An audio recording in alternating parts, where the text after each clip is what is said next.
some faithful talks. A new world opens when the portal spins. Another deep dive where the stream begins. The river calls and the waters roar. Every strange land opens one more door. So grab your gear, chums, hold on tight. We're surfing grace through the dead of night. Swim to him through the waves and the undertow. Swim to him where the living waters flow. Bench your fear, let the old self drown. The King of Glory's calling now. Swim to him through the storm and the midnight rim. Every road in the river bends to him. So raise those fins and let praise begin. Chums, swim to him.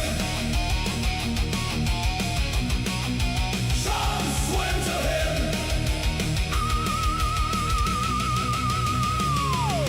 Crash land hard in a brand new zone. Different monsters, but he ain't alone. Gold chain gleaming, scales shine bright. Muscles forged in heaven's light. Aliens, queens, and eldritch beasts. His charm, his game works on all of these. Breaking hearts wherever he is. That's the mighty power of his danger is. The river winds where the Lord commands. Across strange worlds and forgotten lands. So if you're lost, then swim this way. There's room for every chum today. Swim to him through the waves and the undertow. Swim to him where the living waters flow. Bench your fear, let the old self drown. The King of Glory's calling now. Swim to him through the storm and the midnight rim. Every road in the river bends to him. So raise those fins and let praise begin. Chums, swim to him.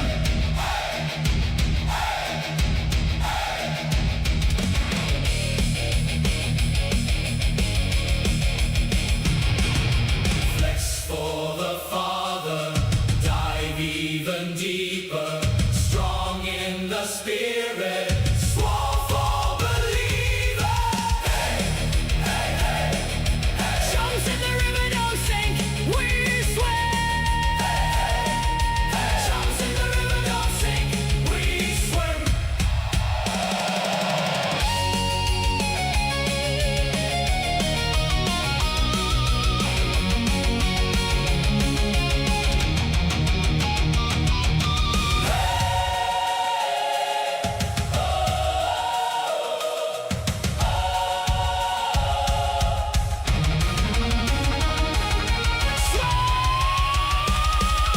Swim to him, past the dark, beyond the fall. Swim to him till the river leads us home. No abyss can pull us down when heaven's current comes around. Swim to him, lift your voice and dive right in. Every stream's another chance to begin. Adventure waits where the tides have been. So come along, my chums. Swim to him.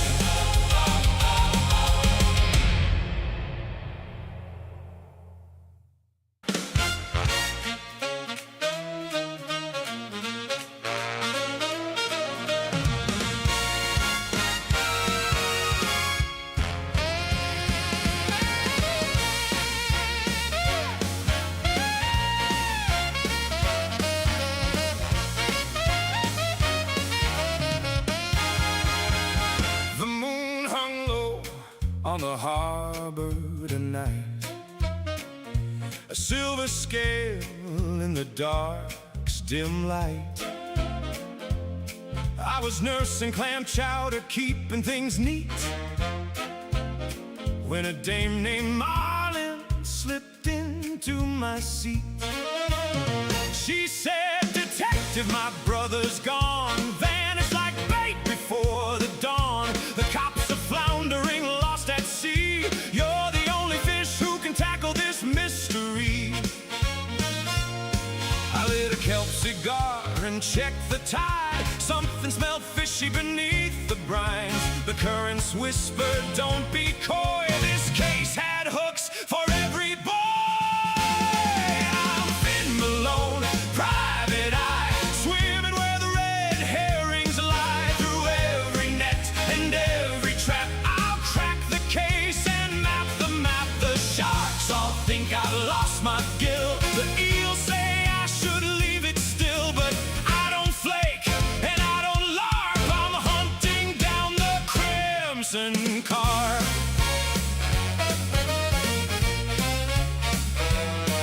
I questioned a grouper down by the docks, a tough old cod with barnacle locks. He clammed right up when I asked for names, said, you'll get filleted playing these games. The clues were scattered like schools at dawn, a pearl, a scale, and a prawn-shaped pawn. I followed the scent through a coral bar where the piano was played by a catfish star. The room went quiet, the bass dropped low, a stingray singer stole the show. Then somebody slipped me a note in haste, meet at Pier 9 if you've got the taste. I'm Finn Malone, private eye, swimming where the red herrings lie. Through every net and every trap, I'll crack the case and map the map. The sharks all think I've lost my gill. The eels say I should leave it still, but I don't flake and I don't larp. I'm hunting down the crimson car.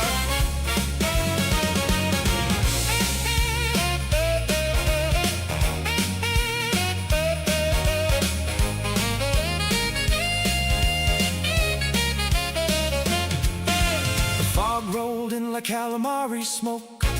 Every witness had another joke. The plot grew thicker than lobster bisque. Every move was a calculated risk. Then I saw it clear through the ocean haze. The answer hidden all of these days. The missing brother, the stolen loot, the carp was a myth to muddy the route.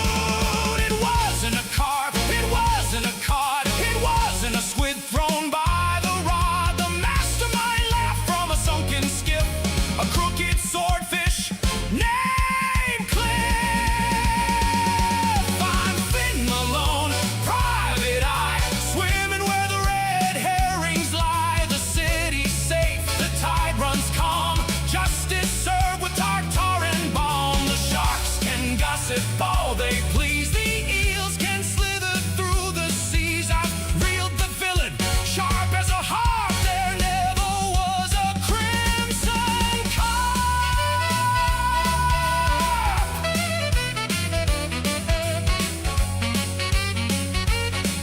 Now the harbor sleeps beneath the stars. The jellyfish glow like neon bars. Another mystery put to rest. This fish detective did his best. So if your clues drift out too far, or trouble strikes from reef to spar, just whistle once across the dark, and I'll swim back before the sharks.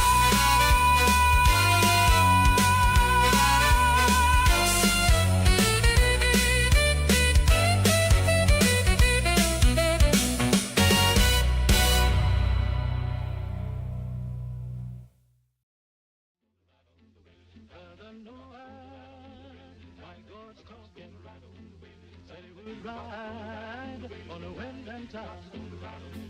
Children, stop still and listen to me. God walked down to the blinded sea. He declared that he was the son of man, and then he decided to restore the land. He spoke to Noah. Noah stopped and said, Noah, I want you to build me an ark. I want you to build it 3 years long. I want you to build it big and strong. I want it 50 high and 50 wide, so it will stand the wind and tide.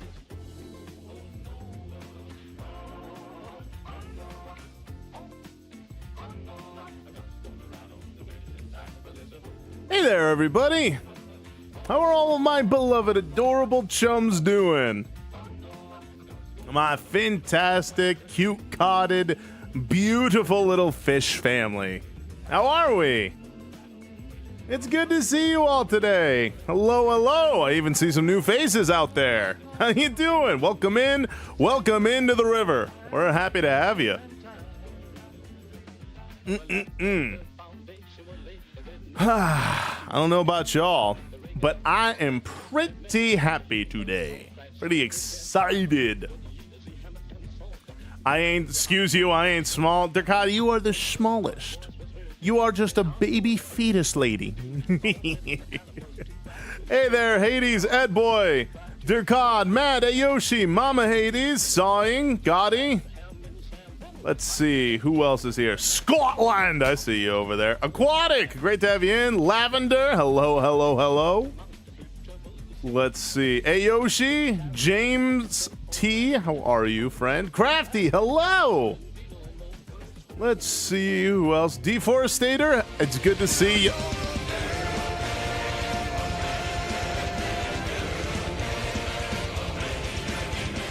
All right. I see your game, Ayoshi. Thank you for the gifted sub, little buddy.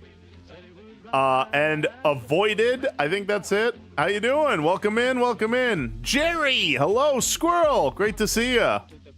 Lethal Weeaboo, Spider Freak, Raging Keto, and Nahan, how are y'all? You have a tamed Berber? What type of Berber? Is it delicious Berber? Shoot, man, I could go for a Berber. I actually have the stuff to make it too. Although, I guess I could make it. I'll make it tomorrow, maybe. Either way, for now, I'm pretty well fed, all things considered, so I'm not too terribly worried.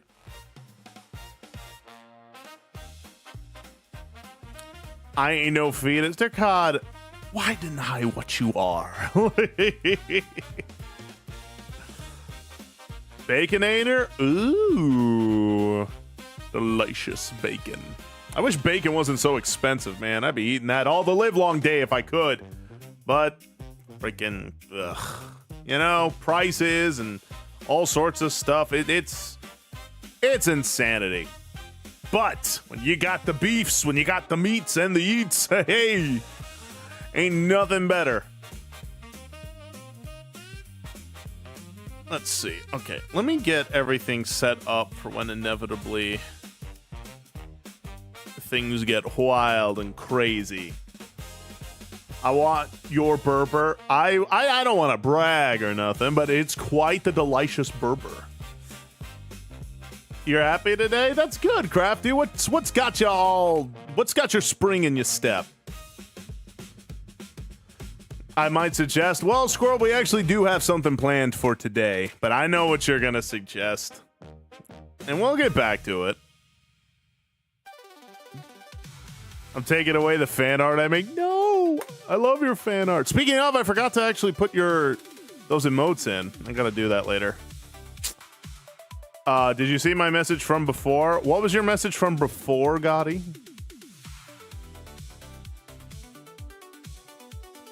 My stream keeps freezing? Oh no. I wonder why. I do my dangest to make sure my streams are doing a-okay.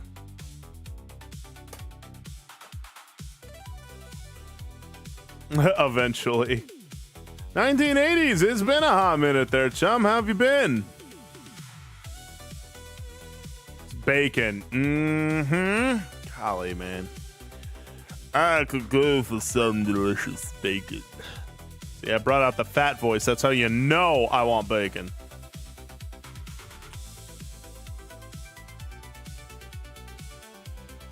Don't make me grab up.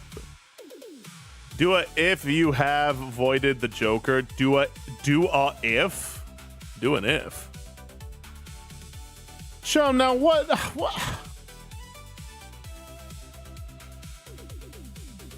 Show him what you talking about. Do an if.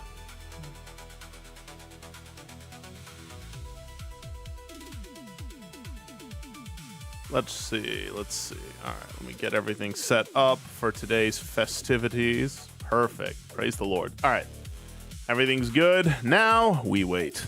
But for now, let's go ahead and just have a little chat, all of you and I's. I've been good overall, struggling here and there with stuff, mostly good. Kind of right at the same pace, 1980s. I do have a 3.0 model on the way. It's not too different than this one, but Like I said, this model doesn't really translate salmon very well. It translates fish, but it doesn't translate salmon, and I want to see about fixing that. Progress on it is going quite well too. I've gotten a lot done a lot faster than I thought I would, which I'm very happy about. But I'm not looking forward to what's it called? I'm definitely not looking forward to remaking the Arcade expressions, but I mean, hey, this is my way of making them better. Mama wants salmon wrapped in bacon. Mama, is this true? I probably shouldn't call you that. That's not what I meant. Mama Hades, is that true? Laugh voice. I can't do a Joker laugh. How do people feel about avocado on Burpee? I've never had it, so I have no idea. Mr. Dangerous, how you doing, hobbies? Double A and BG3 today? As far as I know, we are, but who knows? Maybe plans change. I'm just waiting at this point. Boop. Here, we'll do that. We'll keep it there. That's pretty good. 3.0. Oh, yeah, Yoshi. I didn't tell you. Yeah, lethal wheel. That freaking... Oh, emo kills me. But yeah, I'm working on a 3.0. It's not the biggest change in the world. Like, I'm still going to keep the overall look, but I want to make my character more salmon-y. Benangle, hello, hello. Hey there, Joseph.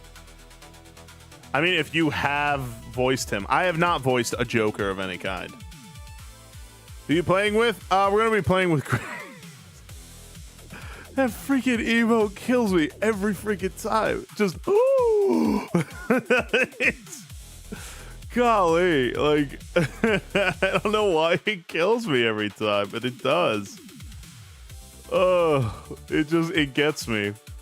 You gotta understand, like, I'll be sitting here and in like transparent chat, it just like zooms in and just, like, it's so cute. I love how cute Lavender made the chums. All of you guys. She made y'all like adorable little beans, and that makes me happy. The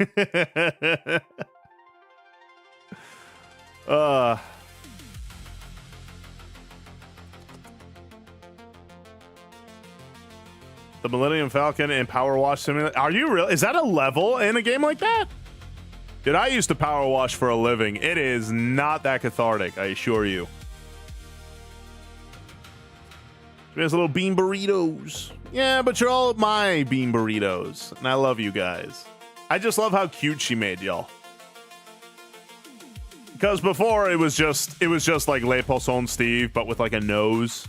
And that's cute and all, but I wanted like a little more of an identity, and Lavender absolutely killed it. You know what I thought? I actually had this thought. I can't do it now because I don't know how. But you know, you see those VTubers where like a new follow or something comes in, there's a little animation of their character doing something. I think that'd be funny to have like the chums do that. That'd be cute. But animation is hard. Oy. Power washing is fun. In the video game it is, not in real life. In real life it's annoying. You got to readjust the power wash. You got to make sure you have enough hose to do it. Everything's muggy. Your pants are getting wet and all soggy and nasty. It's just no bueno. Animation is it's so hard. That's why I'm like, if I could, it'd be fun, but I can't ask that of you, Lavender. It's just so much. Like, animation in 3D space is already like a task. I can't imagine 2D. But the animations you've done so far are amazing. If you did voice the Joker, what kind of laugh would you have given him? I don't think I'm very good at Joker. I don't think it's my thing. 3D seems worse times 10. It's really not, because in 3D, in 3D, once you have the model and the rig and all that stuff, it's like playing with action figures, kind of. Not only that, with like automatic motion tweens and stuff like that. Whereas with 2D, you have to simulate like gravity and effects and all that stuff all in the 2D space. It's I don't envy 2D animators. I'm highly convinced to start streaming. Why not?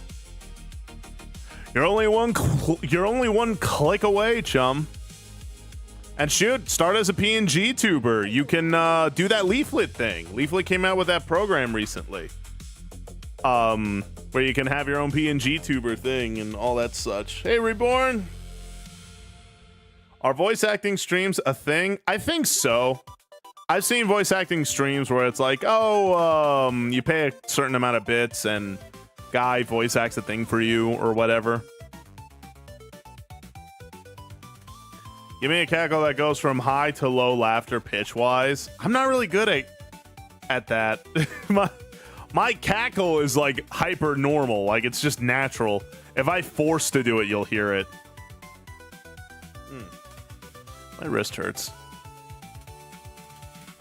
I do kind of miss voice acting. I don't miss the nepotism, I'll tell you that for free. But voice acting's a lot of fun. I had a great time in it. I even showed Grace and Des what I voice acted. And it was funny, I couldn't recognize myself in one of them. I was like, I don't think that's me. And then they went, no, that's you, man. I'm like, it don't sound like me. And it was me. I was young. I was like over 10 years ago. By Jove, by Jove.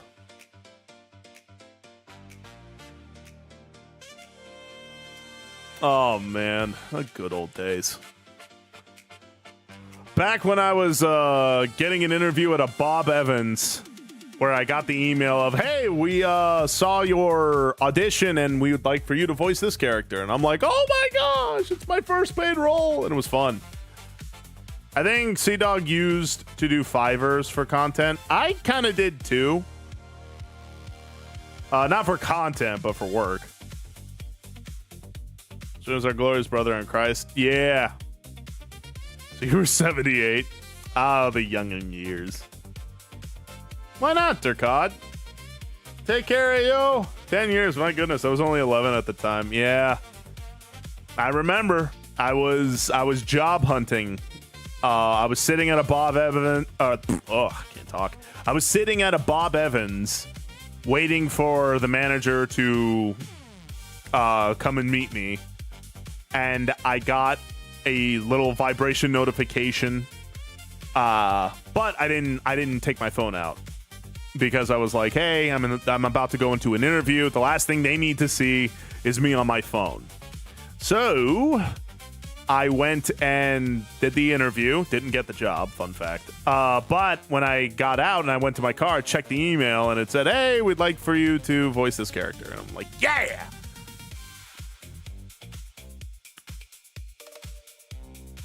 So you're old, around mid-30? Yep, I'm in my mid-30s.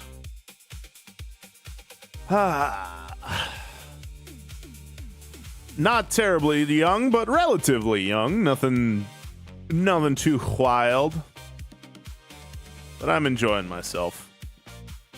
In truth, I don't miss my youth. I like being old. Being old is like, it's great. I don't envy being young.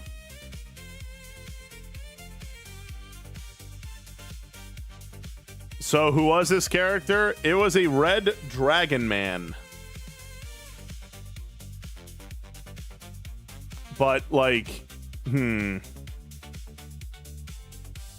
You're good, Colin. I got you. I envy not having back pain. I don't really have back pain. Not really. That's more of a posture thing more than anything. I do have a little bit of hip pain, but that's only because I sit down for hours and hours on end. It's why I gotta be more strict about my time limits for streaming. It's like, look, as much as I would love to sit here for X amount of hours, it's not the best for my hips. John Tiger Boy, been a hot minute, chum. How have you been? But I mean, who knows? I mean, one day I would like to get proper mocap gear, so that way I can stand for most of my stream. Ugh. Do you have a desk that can go up and down? I do not, but I have a really nice desk.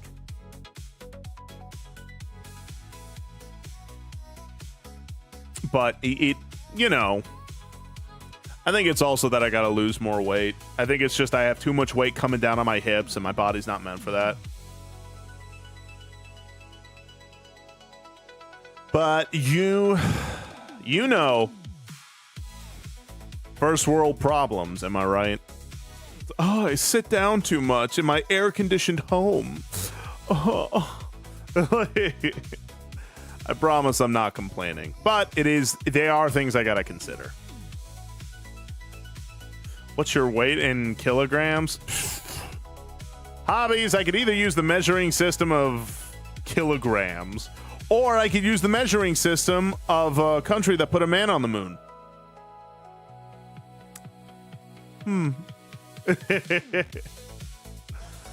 Whatever pounds. Hobbies, you know better than to ask a fella his weight. Gotta at least take me out first. Literally play on a dresser. Hey, man. Adapt, evolve, overcome. You gotta do what you gotta do. Exactly, Jerry. Freedom units. What am I, some kind of commie? So, how I thought you were all muscle. How much fat do you have? Okay, these are a little bit interpersonal questions. Like, I am quite muscular, thank you very much. I just have more pudge than I'd like to admit. Golly, everyone's, how fat are you? I'm not. Well, I kind of am. Well, I feel fat, that's for sure.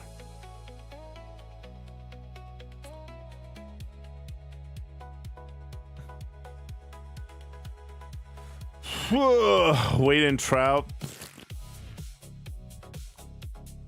Kilograms are correct units. Commie. You're neat fat, you're big boned. Well, I'm definitely big. I'll tell you that for free. But I am quite muscular, and I had a very good workout today. It made me happy. More pudge means softer hugs. It's true. I'm a cuddle machine. How fat are you? What's your age? Where do you live? Why are you getting defensive?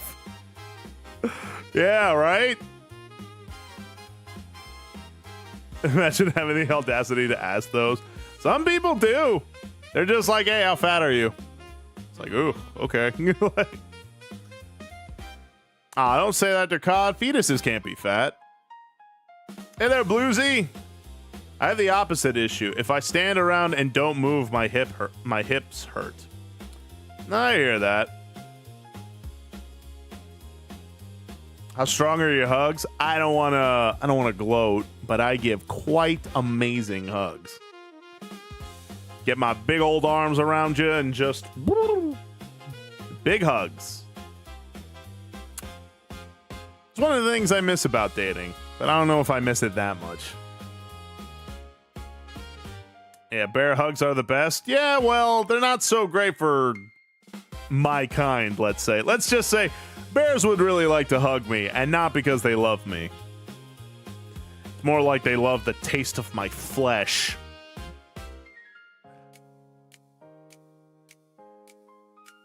I bet they're cuddly and safe, very much so. Again, thankfully, I'm a big dude, so I usually just like eclipse whoever I hug.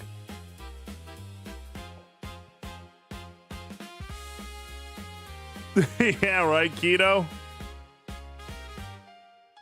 Which kind of bear? All of them. Every bear wants a bite of yours truly. I don't want to have to deal with that. I feel like I should be able to swim late at night with my headphones on without having to worry about being mauled by a bear. Not that that's a political issue, I assure you. They just want to hug you with their teeth. Why are you being so rude and spurning all their hugs? Yeah. What a monster I be. I don't know which bear we're talking about. Just bears in general, chum. Don't you know what they do to salmon? Bears and birds. Ugh. You eat bears for breakfast. I've never had bear. Maybe I should try it. Lots of protein, I'm sure.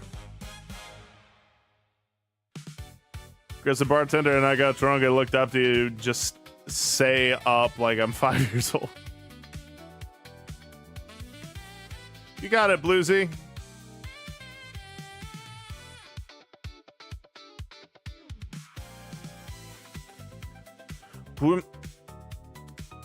You have a mod that's a bear, right? Oh, yeah. I have two, technically. But hey, they haven't tried to eat me yet, so they're good in my book. Bears are riddled with parasites. I would not recommend. Just sounds like extra protein to me. Just make sure you cook it above 160. Yeah, if your stomach's a sissy. Why? Because I'm also watching Misty. Hey, no worries. I hope she's doing well. I saw her streaming again, so God bless her. I'll be fat just to prove you wrong. Oh, yeah? I bet you can't keep yourself in shape. Prove me wrong now. But I don't drink that much, so I'm very sober. Ain't nothing wrong with that, man. Being sober's nice. You can control yourself, heavy operate machinery, you know? Creepy Pro, thank you for the lurk.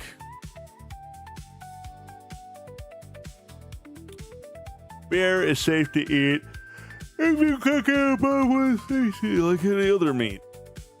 Interesting. I guess that means salmon do eat raw meat, but still, yeah. It's a fishy fish world out there in the salmon's river. But heck, man, you gotta do what you gotta do.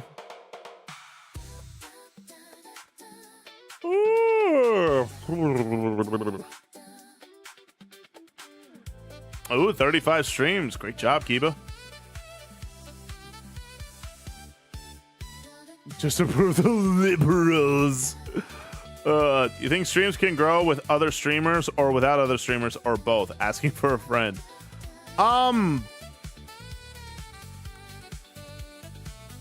Both are true, but obviously, you know, networking and making connections is definitely part of the gig. You know, it's good to talk to people. Just take my advice. Just be careful. There are lots of people who will pretend to be your friend only to stab you in the back later.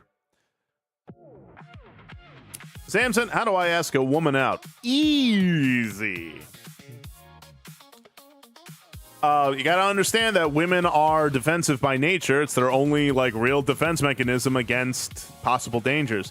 You have to show them with a certain level of charisma that like, hey, I'm a well-adjusted social individual. And the way you do that is you talk to people. Don't be afraid to talk to anyone, even if you're not into them. You know? Like next time you're at the grocery store and you're checking out, you know? Whoever the cashier is, talk to him.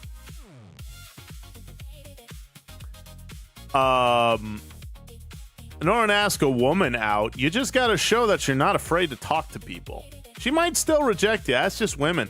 Women know very well whether or not they are interested in a fella, like pretty early on.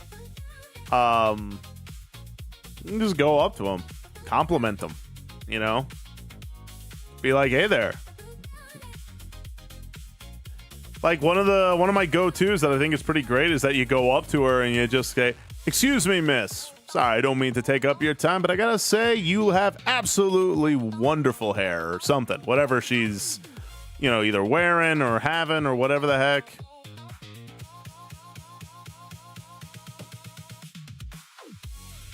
But yeah. Go up there, it's like, yeah, this and that. And like you gotta learn how to carry conversation, right? But the ultimate thing will always be confidence, right? Because what does confidence show? It shows you're not afraid to talk to people.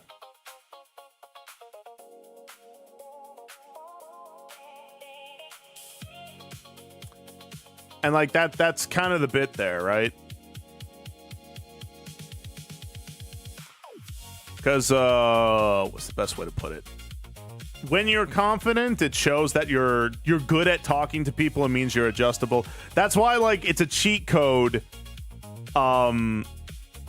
it's a cheat code to like have women friends, because if you hang out with women friends and other women see that, it's like, oh, okay, so he's not a danger because these women are totally fine being around him. But like, I see a lot of guys make the mistake of when they go up and talk to a woman, they go, hey, hi, how are you? And it's like, yeah, it's a little weird. You gotta go up to them and just be like, hey there, excuse me, miss, just wanted to say you have an absolutely beautiful dress. You wear that quite well, you know? And look, like I said, don't be afraid of the loss. You might hit all the P's and Q's and nail it, and they still reject it. It's okay. Gotta remember, chum, there are tons of fish in the sea out there, all right? Loads and loads and loads of different hot babes. Okay, don't get stuck on one chick that rejected you. Who gives a damn? There's tons of ladies out there, so screw it. Hanging out with Grace helps. It helps me get women's attention for sure. When she, Des, and I were all working out, lots of ladies were staring at yours truly, because they're like, "Oh wow, he's friends with a girl. Ooh, he's not a creep. Hey."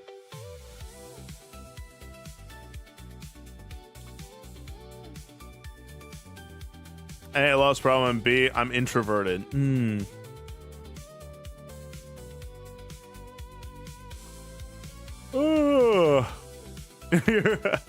Hello, ma'am. Your kidneys seem quite healthy.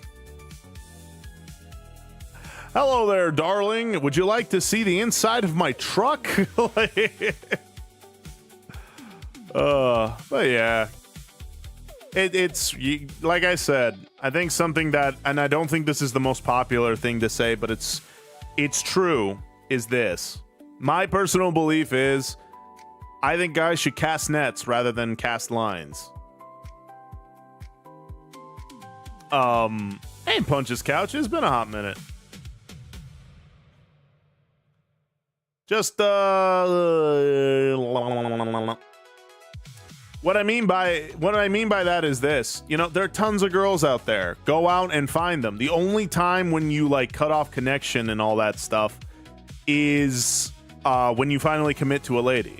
You know, when you and her are like, hey, you know, I really like you. I want to make this an official thing and all that stuff. Then, yeah, you commit to that person. Don't be talking to other ladies and stuff. You work on your relationship.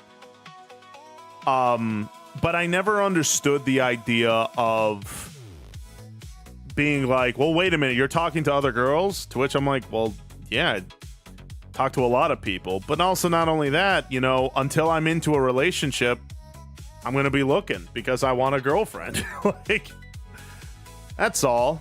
I expect women to do the same thing. It's like, hey, yeah, I thought, again, it depends on what you want. Hey there, dang it, Bobby. Women, what's that? Beautiful creatures. What's this? Want it that way? Well, tell me why. Tell me why. Ain't nothing but a heartache. Tell me why. Ain't nothing but a mistake. Tell me why. I never wanna hear you say I want it that way. Well, now we know why. Reborn wants it that way. But anyway, that's all my point is. To me, it's just one of those cast nets, fellas. Stop being so hung up. Should never put a lady up on a pedestal. What you should do is love her properly, which is you're not worshiping the ground she's walking on. You're loving her righteously. Remember when you used to say women didn't exist? Ah, the good old days. CC Moo, how you doing, chum? Woo.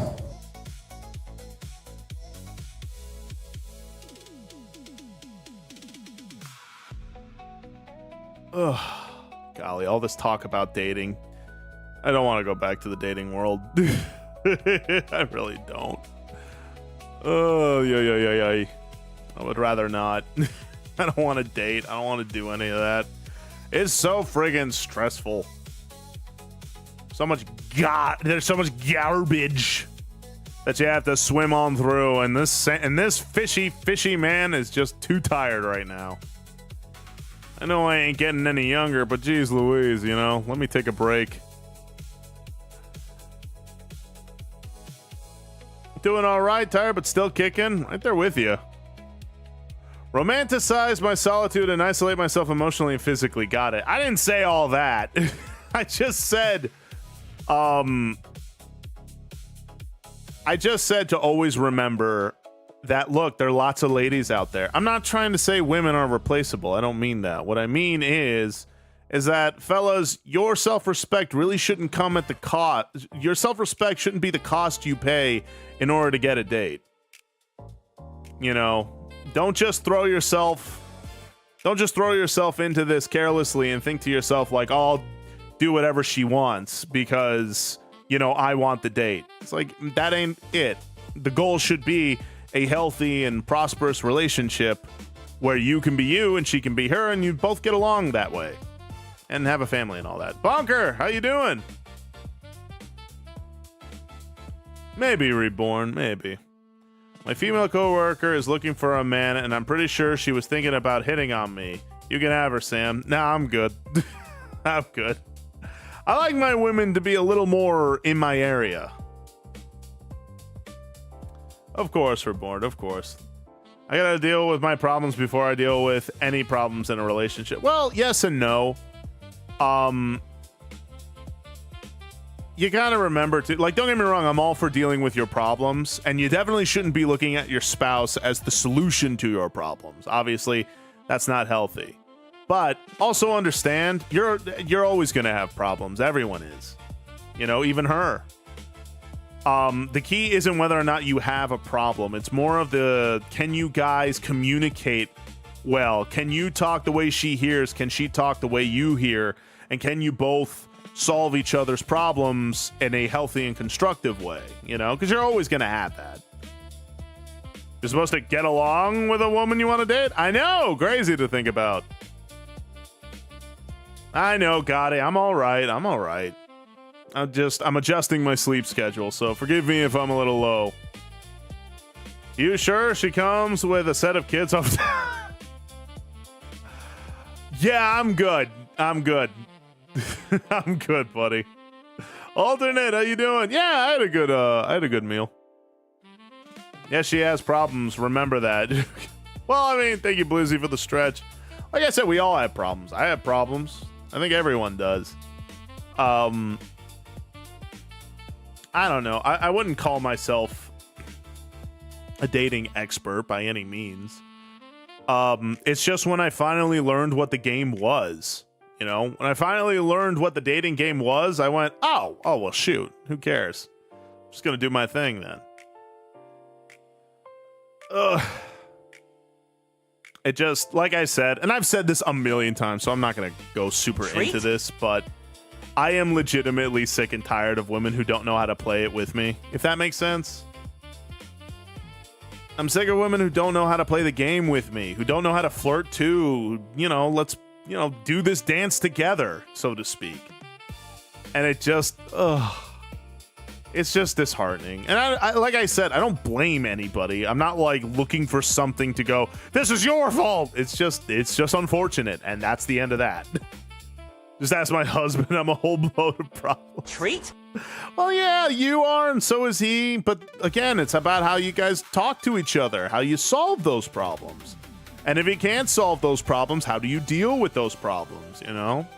That's why I'm like half agreeing with that idea of like, I got to deal with my own problems first. It's like, yeah, but also understand you're always going to have problems. Always.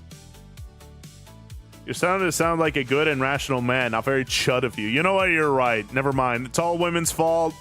They, women are X adjective and X thing is their fault. Women feel bad about it. Something in the kitchen sandwich.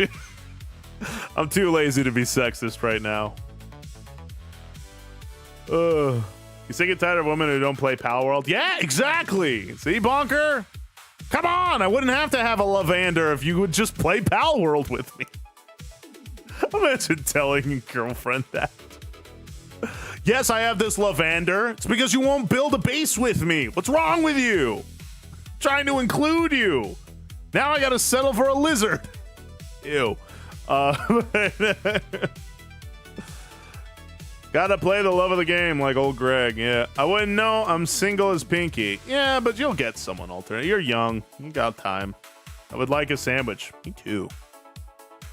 Something in the kitchen sandwich. That's my favorite quote of yours. Yeah, I'm just too lazy to be. Exactly. All marriages will have problems. The ones that survive are the ones where the couple actually tries to work together through it. Agreed.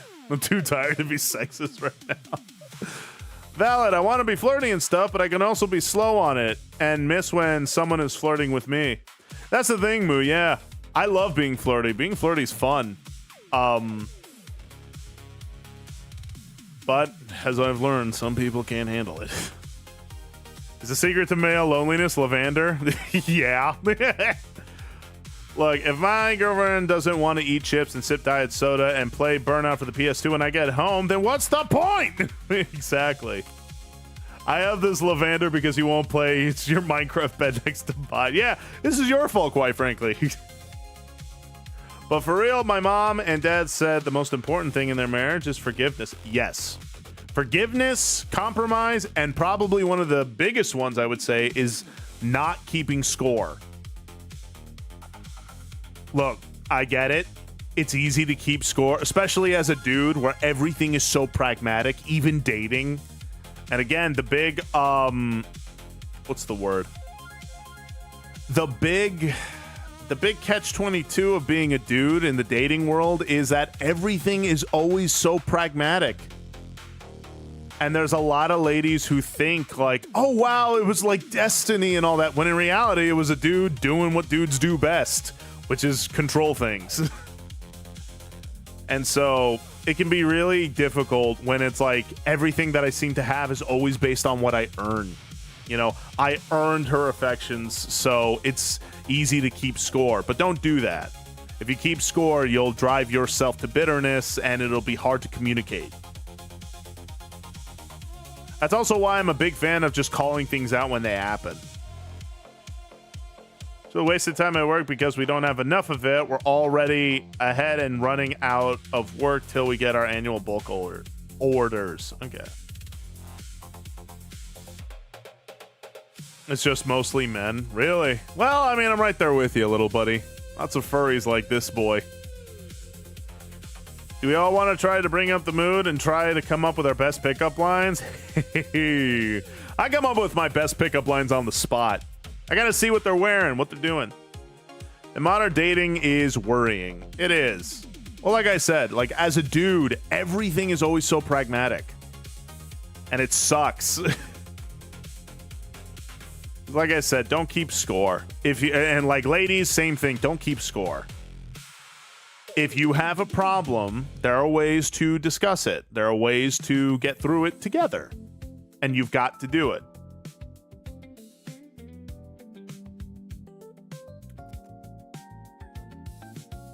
You just gotta talk to each other. I get in on a fair bit, but the one I want is just out of reach. Such is life. Out of reach? Why? They dating somebody? Look, just because there's a goal. No, that's garbage. Don't do that. Controversial pickup line. Hello, I'm a devout Christian virgin who hasn't taken the COVID shots. Love me. Permission to add quotes to the channel? Go for it, hobbies. In a relationship, no one is better than the other. Exactly. I get flirted with a lot, unironically. Aw, but you're too young for that, Durkad. You're a baby.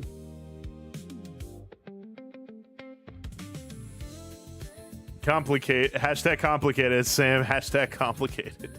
I hear that. It's all right, dang it, Bobby. We all got a story like that. Is it the one that you want? What about the one God has for you? Well, that's the question, Arachnid, and that's something that I've what's the word? That's kind of the thought process. Some truly do believe, and it's not completely unbiblical. So there is some philosopher candy here. Some people think that there's no such thing as the one God has for you. That is to say, it is less about a predestined desire of what God wants from you, and rather your own, what's the word? It's like one of those, God's not really super concerned on a metaphysical level of who you end up with, but rather you abiding by his word, and then just by, you know, the what is the word? The transitive properties. I'm not saying I believe this, I'm just saying there's a thought behind it.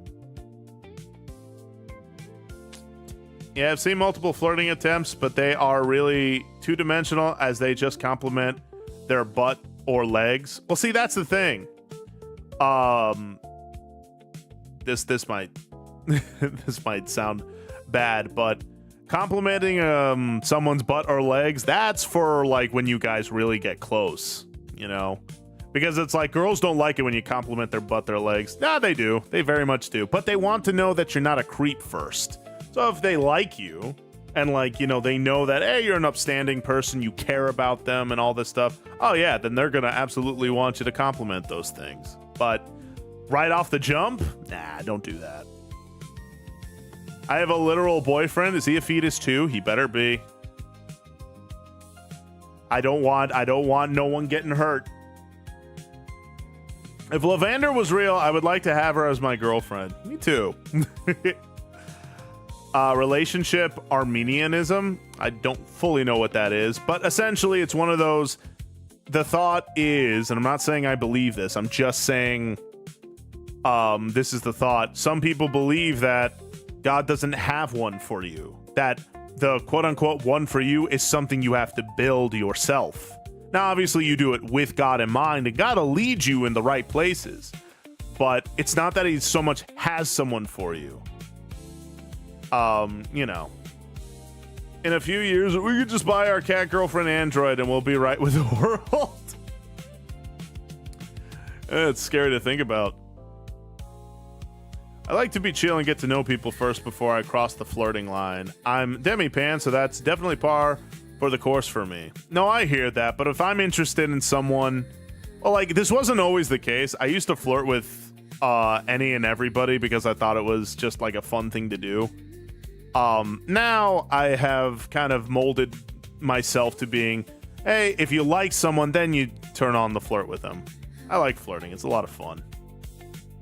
Always said they never went to bed alone. Even if they felt like they hated each other in the moment, they'd always sleep in the same bed and cuddle. It's true.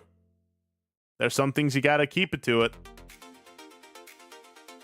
Is there a server for us to play Power World on? I'm afraid I don't have one. Tyrannosaur. Cool name. I like the way you don't hit curbs. Great. Like, I'm good looking and humble, but my butt better not be the first thing someone notices. Well, that's exactly it, Nahan. Even if that's true, you don't say that to a girl. Hey, I saw you from across the bar. Saw your butt. I'm gonna be like, yeah, maybe don't say that. Compliment other things about them. Compliment their hair. You know what's a good one? Is a very sweet guy. Thank you very much. He better be. He better treat you right. More Power World today? Not today, Prophet. We got other things planned. Are you a Gundam? Because I would like to build you and then forget you on a shelf for months at a time. But what's the word? Oh, you're Thai. Oh, okay. So now I don't have to worry about calling you by your first name. But no, like, you know what's, you know what is a...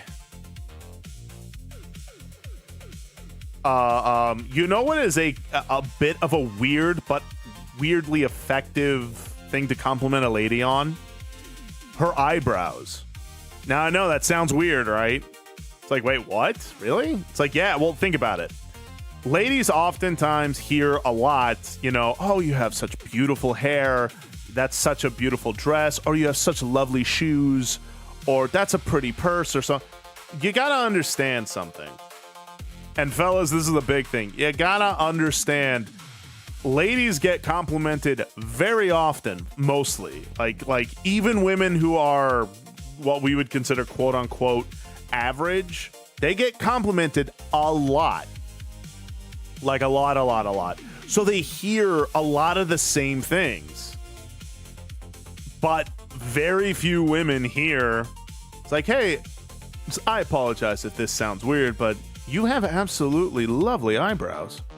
It's like, yeah, do you get them done? They look so just wonderfully made. And it's one of those, it sounds weird, but they remember you is the big thing. They go, oh yeah, this guy complimented my eyebrows. It was very sweet. It's like, I've never heard a guy compliment my eyebrows before. And it's like, that's a way how you stick out kind of thing.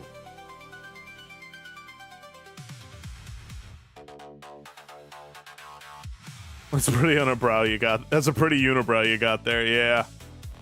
It's interesting how God can point out a woman and expand what you'd be okay with. Example, in my mind, I want a woman who was fit, ideally, but there was a woman who was overweight, but her belief system was lining up, and she was on a weight loss path. Very true.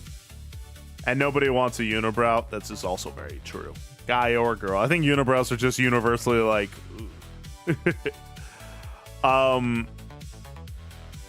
Look, and here's the big thing too. There's nothing wrong with wanting a woman who is, you know, attractive. Obviously, don't have ridiculous standards, you know. I've heard some fellas have some crazed standards, like she has to be this weight to this weight, this skin color, this eye color, this hair color, has to be a virgin, all this other stuff. And it's like, all right, slow your roll, okay? You don't have to put that much thought into it. It's more about putting into the thought of, you know, who is someone you feel like you can have prosperity with. That's all.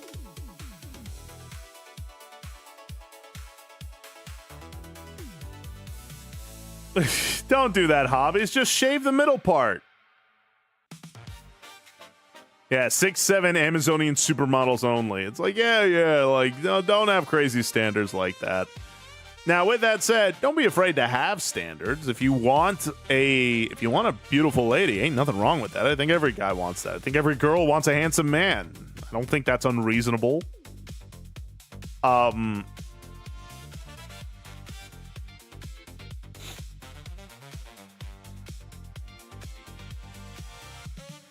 What's the other thing? It's also just don't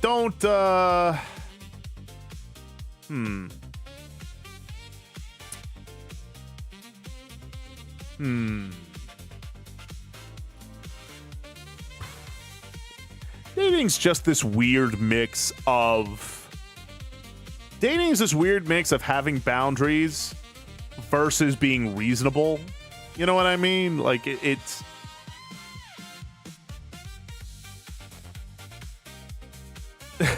well, like, and that's true, Arachnid. Paul didn't need anybody, and I'm sure he could have gotten someone when he was Saul of Tarsus. He was a big deal. It's just one of those, like I said, the way that I look at dating is this. Until we make it official,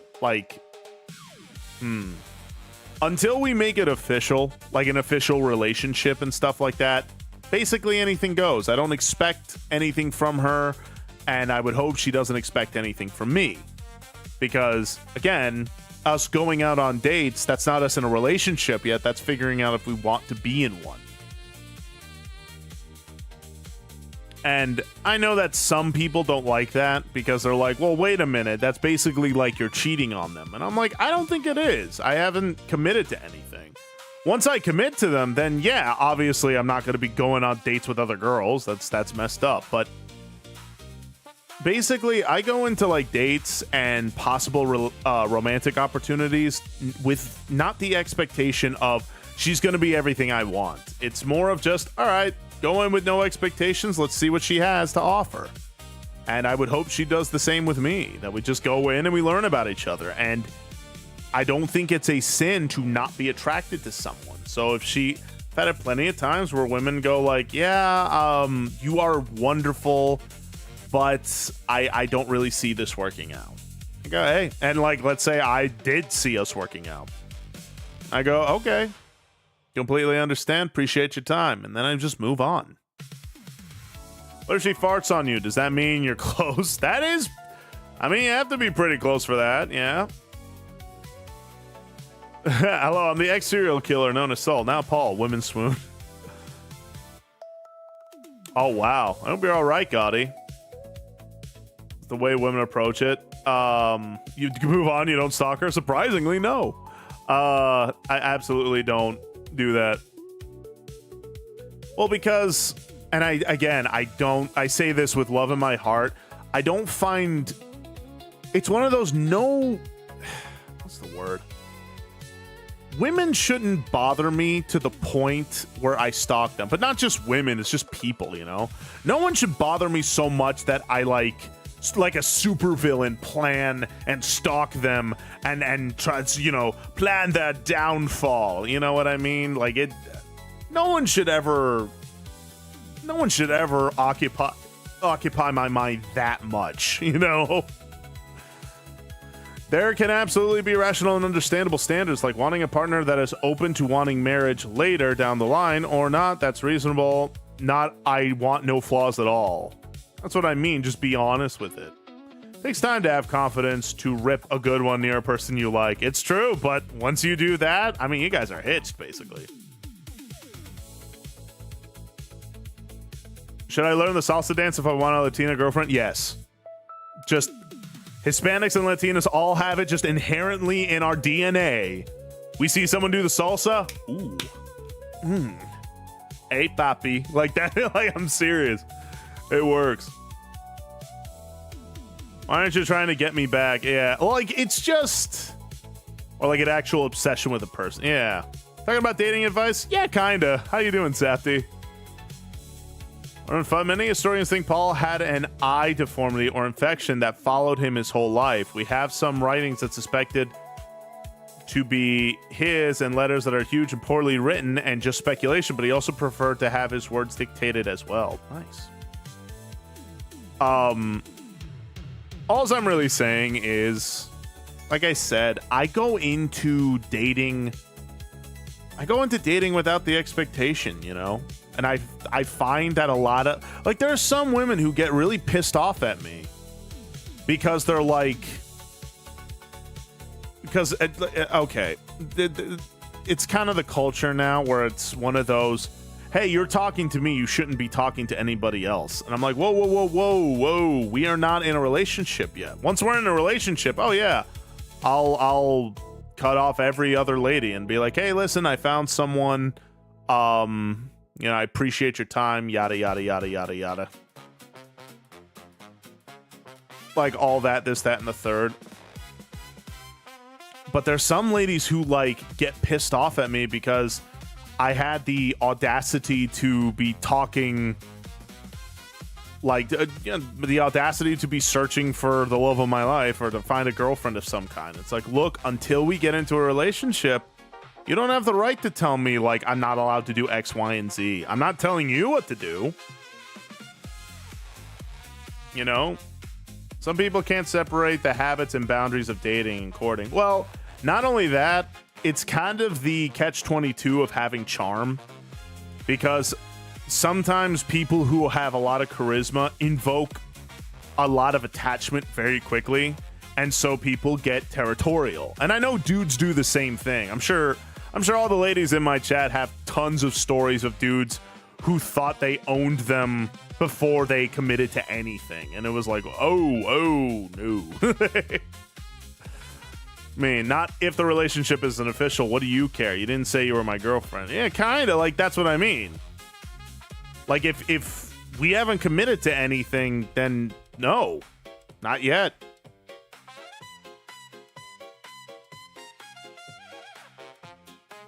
You flirt with other women while not officially dating, but kind of dating? Well, whoa. What does that mean, kind of dating? It's completely fair. Valid as heck. Yeah, see? CC Moo gets me. Ladies in the chat. Yeah, I got ladies in the chat. One of them's my mod. Like, but that's what I mean. I'm open and honest about it. It's like I'm not lying and I'm not deceiving. I'm just being completely honest. Like I said, I don't go into dating with. Did you even eat the chocolates? Zapty, what we had will always mean the most to me. I mean, do you think it's fine to flirt with other women while not officially dating? Yeah, stop. That freaking emo kills me. I don't exist. I like pigeons, just a government robot. Hey, Goji fan. Have my words of encouragement been for nothing? No, not at all. I mean the world to me, Nahan. Stop. That emo kills me. I guess it depends on what you mean, hobbies. Like, do you mean like I'm on a date with a girl? Because if I'm on a date with a girl, obviously I'm not going to be flirting with other ladies because I'm on the date. This girl has my attention. We're seeing if we are, compatible, if we would make good this and that. Those generally, I think generally, other than my low life.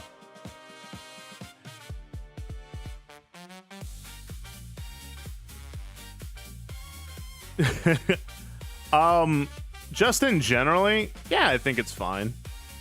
Because it's one of those, again, you're looking. That's why it's one of those, hey there, Straka. Oh, Hails Hive. It's been a hot minute. How have you been? If I could get a shout out for Miss Hails Hive. Or Mrs. Since we're talking about relationships and all that. Welcome in, Raiders. Welcome in. I'm Samson, a Christian variety VTuber. Welcome in. Hails Hive, if you need to raid and run, completely understand. You have a great one. And thank you for the raid. It's good to hear from you. I've been doing all right. Woman and what the dude is saying fair. Like, going on a small date with someone isn't something official. Yeah, exactly, CC. And see, look, CC Moo's a lady. That's another mamacita in my chat. Because love life story can be turned into a rom-com. Kinda. How are you, friend? I'm glad you've been good, Hails Hive. I've been doing all right myself. We're just sitting here yapping for a little bit. Let's see. Oop, my laptop's almost dead. Hold on.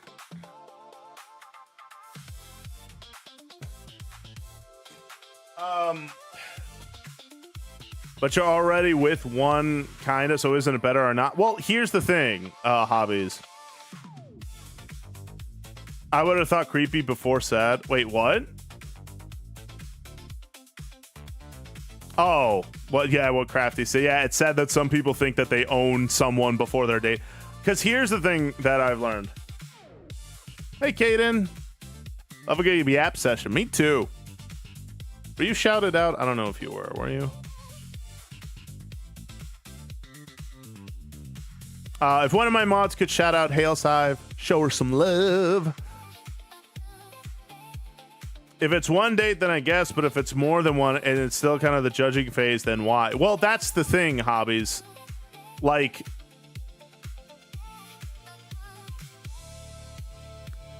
thank you, hobbies.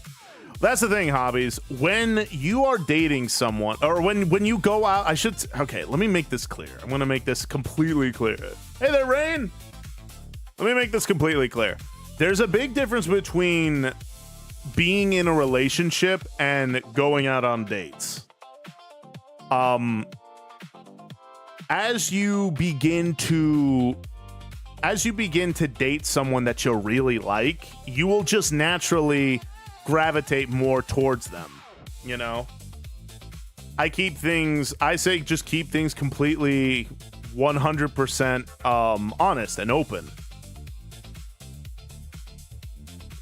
Where it's like, again, my biggest thought is you shouldn't have expectations when in that kind of phase. You know what I mean? Because when I go on and when I take girls out for dates or something like that. Oh, wait a minute. Hold on a second.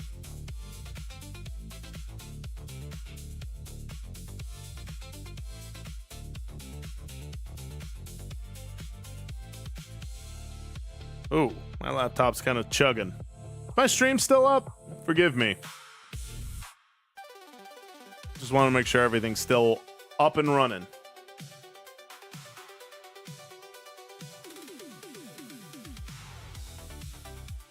Let me see.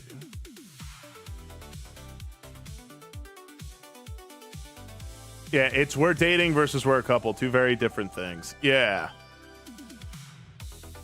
There was a hiccup on Cake. That's kind of what I was seeing. Hello, Jelly Bean. Good to have you in. Y'all still see me? Y'all still do all that? Yeah, because I have my streams up on my laptop, and it, like, just stopped for a minute.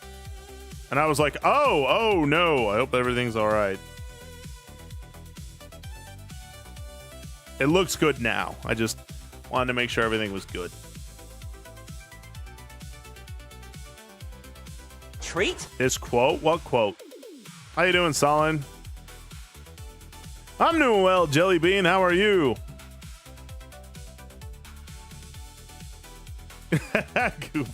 Well, Bonga, that's the thing.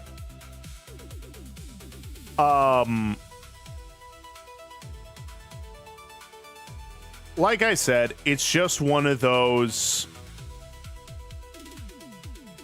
I made a quotes channel. He saw it from there. A quotes channel? Let me see. What'd you say about me? I see no quotes channel.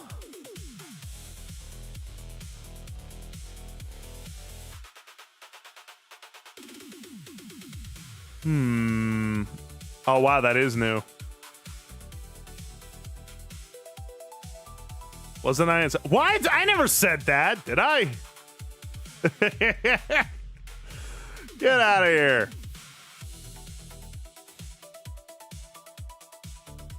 Thank you, Jelly Bean. So if it's friendship but with benefits, barely a benefit, that benefit could be a relationship if you didn't see this message. No, I appreciate that. When did I say that, Ed Boy? When did I say that? I don't remember that at all. Here's the thing. My big thing is this. I'm not justifying being a playboy, obviously. It's more of I don't like this idea because I've taken girls out for dates and then they expect me to like already be married to them. And it's just like, whoa. Like I've taken you out on 2 dates and you're already telling me, you know, how you want to be proposed to or who I am and I'm not allowed to talk to. It's like, whoa. Calm down now. Wait until we get into an official relationship. And even then, we talk about that.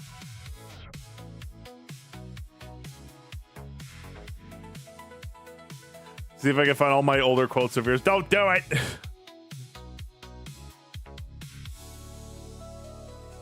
Women don't like clingy guys, then they shouldn't be clingy. Well, yeah.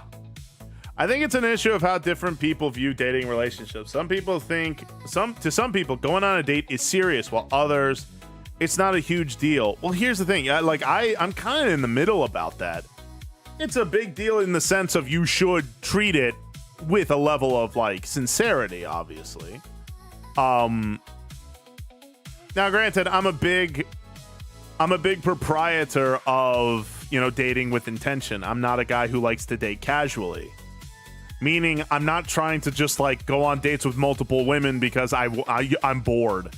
It's more of just, look, I'm seeing what's out there, and if I like one, I'll focus in on her and then do my thing. But I don't expect her to be mine until we both, you know, commit to that relationship. You know what I'm saying? To be able to share the bill when going out to eat. If another person insists on paying it fully, I won't fight it, but I would want to pay for the next date fully. Aw, you're a real stand-up lady, Moo. That's exactly it, Zapty. Like I said, I'm not justifying, like, I'm taking this girl out for a date or a couple of dates, and I'm telling every other girl the same thing. That's not what I mean. What I mean is this: I don't like the expectation that comes like, oh, we've been on this one date or these couple of dates, and so you're mine already. It's like, well, let's talk about that first. I don't know if I'm even saying it right, but thank you for the $5, Prophet. And hello to you, too. I don't know if I'm saying it right. I'm not like I said, I'm not justifying the whole player mentality. Obviously not.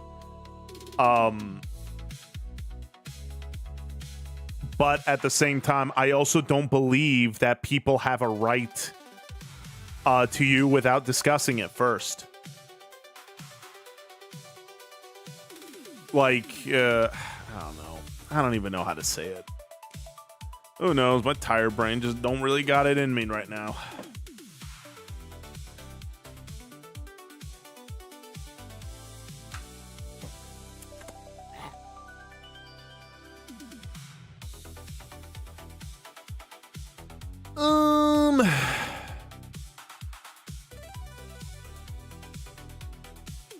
To get times and dates situated when we see each other as often as we can. When I'm with someone, exclusive and extras or side hustles. Well, yeah, when you're in a relationship, right? Or who I can't see if we're not serious. That's kind of what I mean, Jerry, right? You don't have a say over who I can see if we're not serious, right?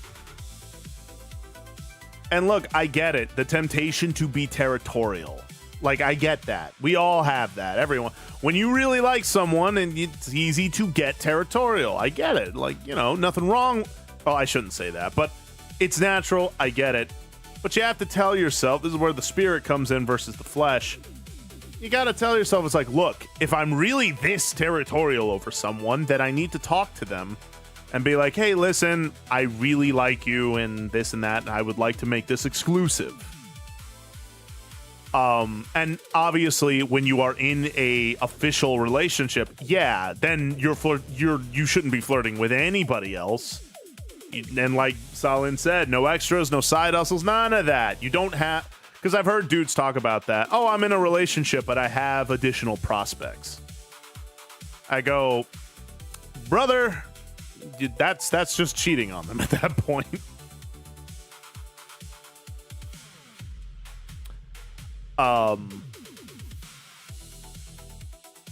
But yeah, I think Jerry put it well. That's also why I believe in being open and honest when it comes to like the dating phase. It's like, look, just tell them the truth, you know? Some people are faster than others. Some people take their time. You know, people have a multitude of different ways of doing it. That's fine, but communicate that. If you're someone who wants to take things slow, nothing wrong with that, but just communicate that.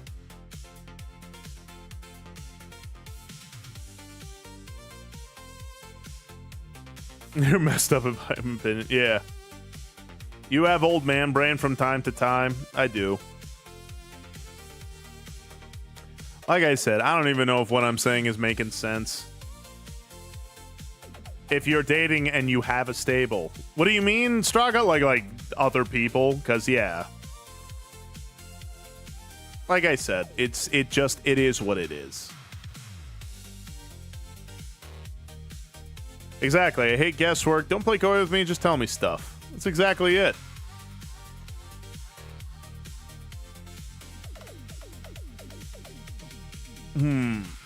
Just got in and already agree since communication is key, but it seems like people threw away those keys.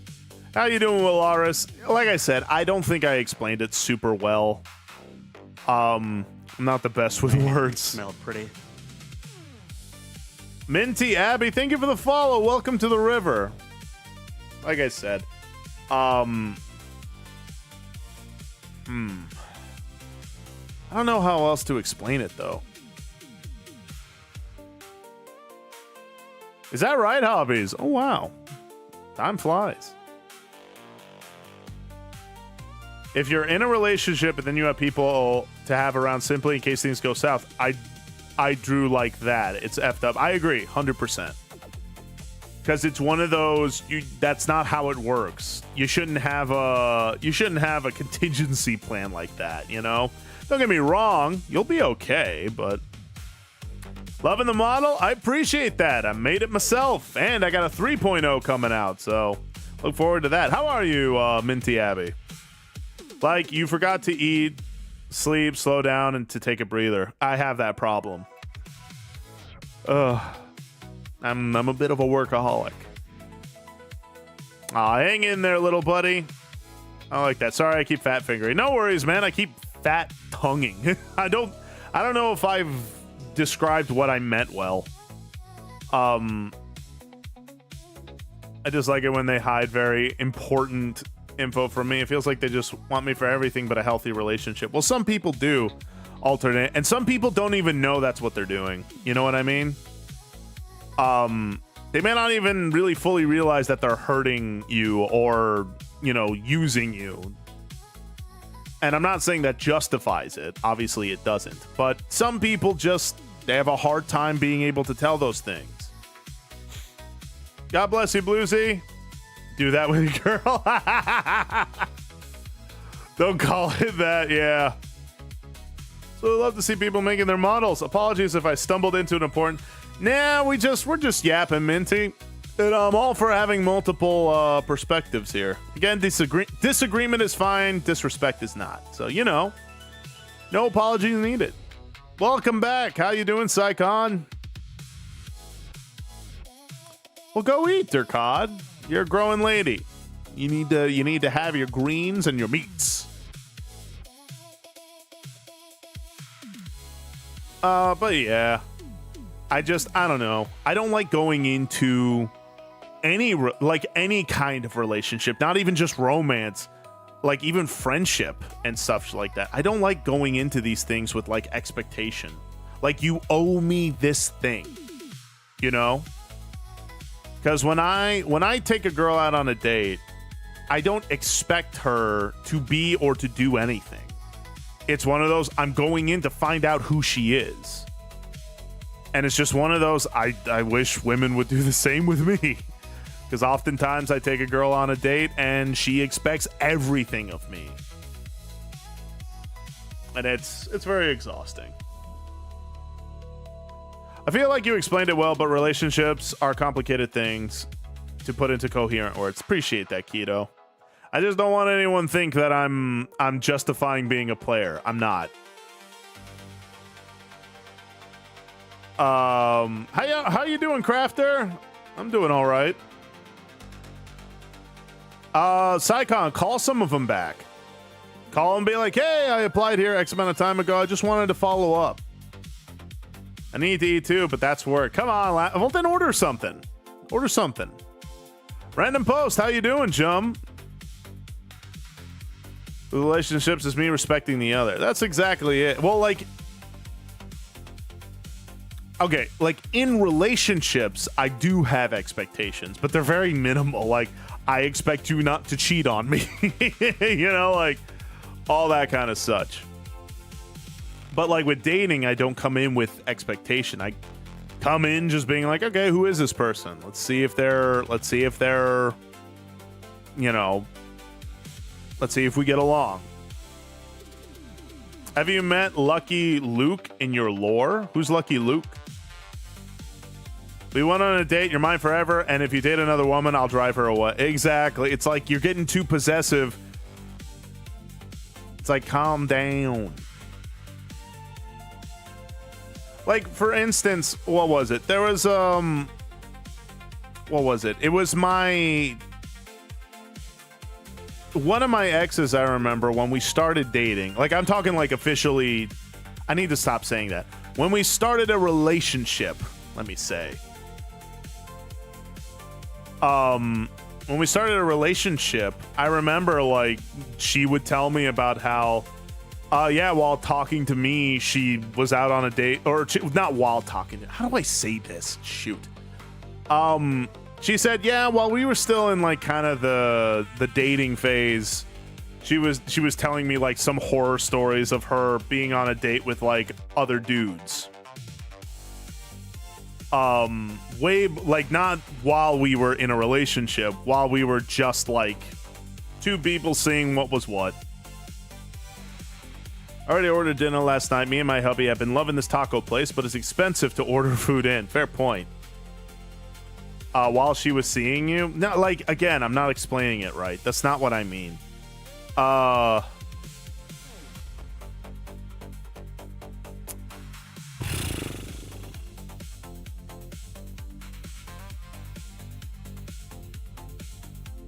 Ooh, I like that quote, alternate. Testing the waters with others until they decide to take a dip with you.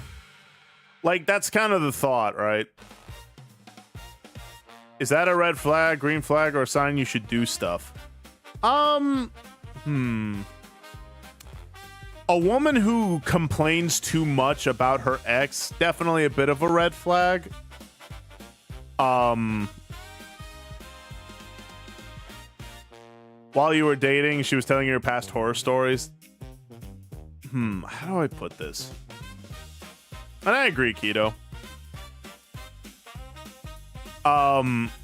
So there was so when we made it official, when we were in a relationship, like, she would tell me about some of her dating horror stories, and some of those were around the time when we were just going on a date or two. And it was one of those, like, I didn't take it personally because I was like, I get it. This was before we were in a relationship. And so, and that was one of the things that she was really attracted to me about. She was like, yeah, you're not really like, you didn't immediately get weird about it. And I'm like, well, we weren't dating, or we weren't in a relationship at the time. But hobbies, to answer your question, mentioning previous relationships, I don't think is a red flag. I don't think it's a green flag. I just don't think it's a red flag. And nor is it a sign you should do stuff.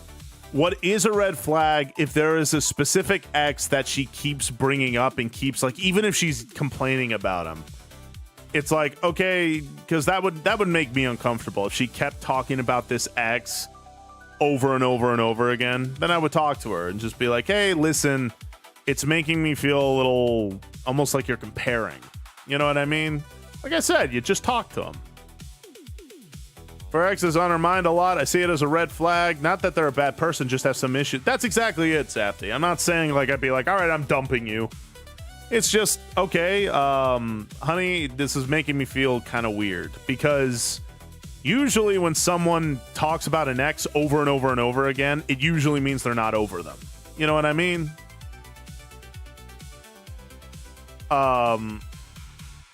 Throwing in my 2 cents, I think relationships should focus on the present and not talk about other experiences because it's seen as disrespectful when repeating over and over about it. I agree.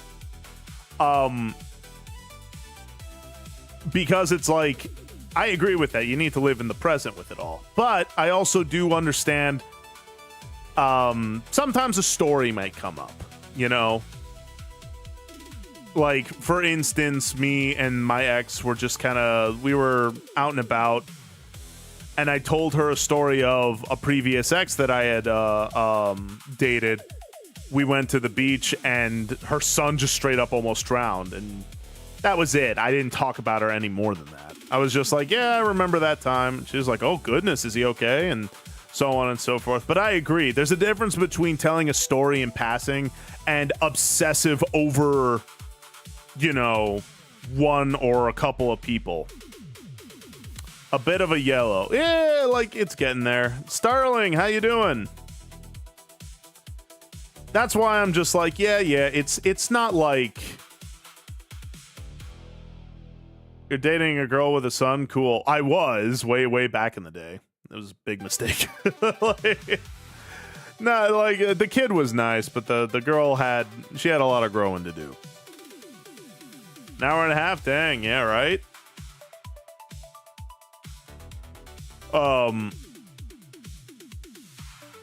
But yeah, like I said, I hope I'm explaining it right. I kind of feel wonky, so I don't know if I am. I kind of feel bad. Although sometimes X stories are a good thing to hear. If she tells you, I burned this house down and told his parents he needed to be institutionalized, well, that would be a red flag. Yeah, maybe. That might be a little bit.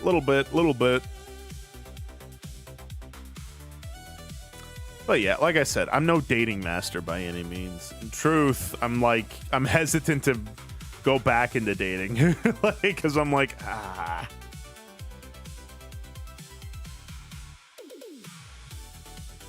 Does she have integrity? That's my go or not.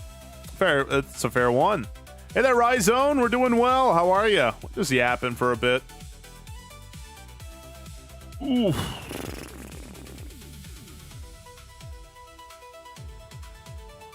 Yeah, like I said, it's one of those, dating is a lot of work. I gotta stop saying dating, because dating unfortunately has been conflated. What I mean is relationships. Relationships are work, but that's the beauty in them. Courting, yeah, I like that. See, the courting phase is different. I bet I'm more hesitant than you are. No. Some people need to stay single. It's true. So the ex did this a lot, and the placeholder would be like, chew loudly. Take that as advice to not chew loudly.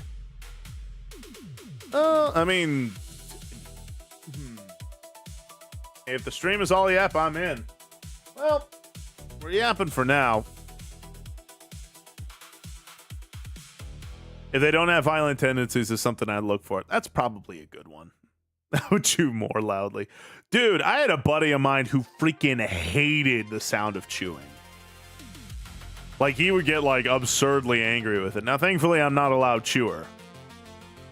But he would get mad at his girl all the time. He'd scream at her to knock it off.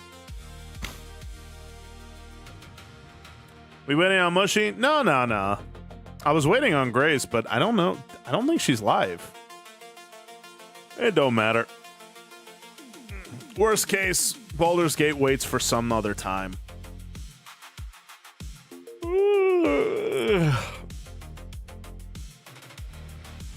As long as it's not open mouth chewing, I don't care. Agreed.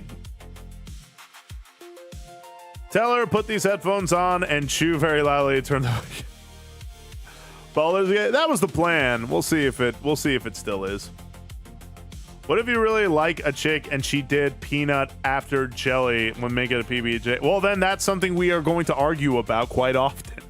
Because there is a right way to make a peanut butter and jelly sandwich.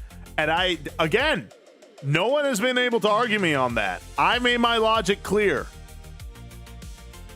Anyone who has another method, they're just wrong. It's the most optimal solution.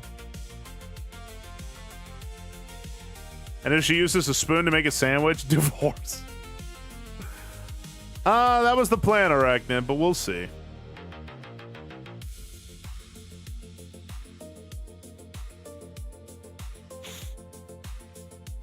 I agree, Bonker. Peanut butter first. I feel like dating has been pushed to a need and not when you're ready and communication skills aren't great. Like, not every relationship is going to work because both parties must be happy and are on the same page and communicate a lot.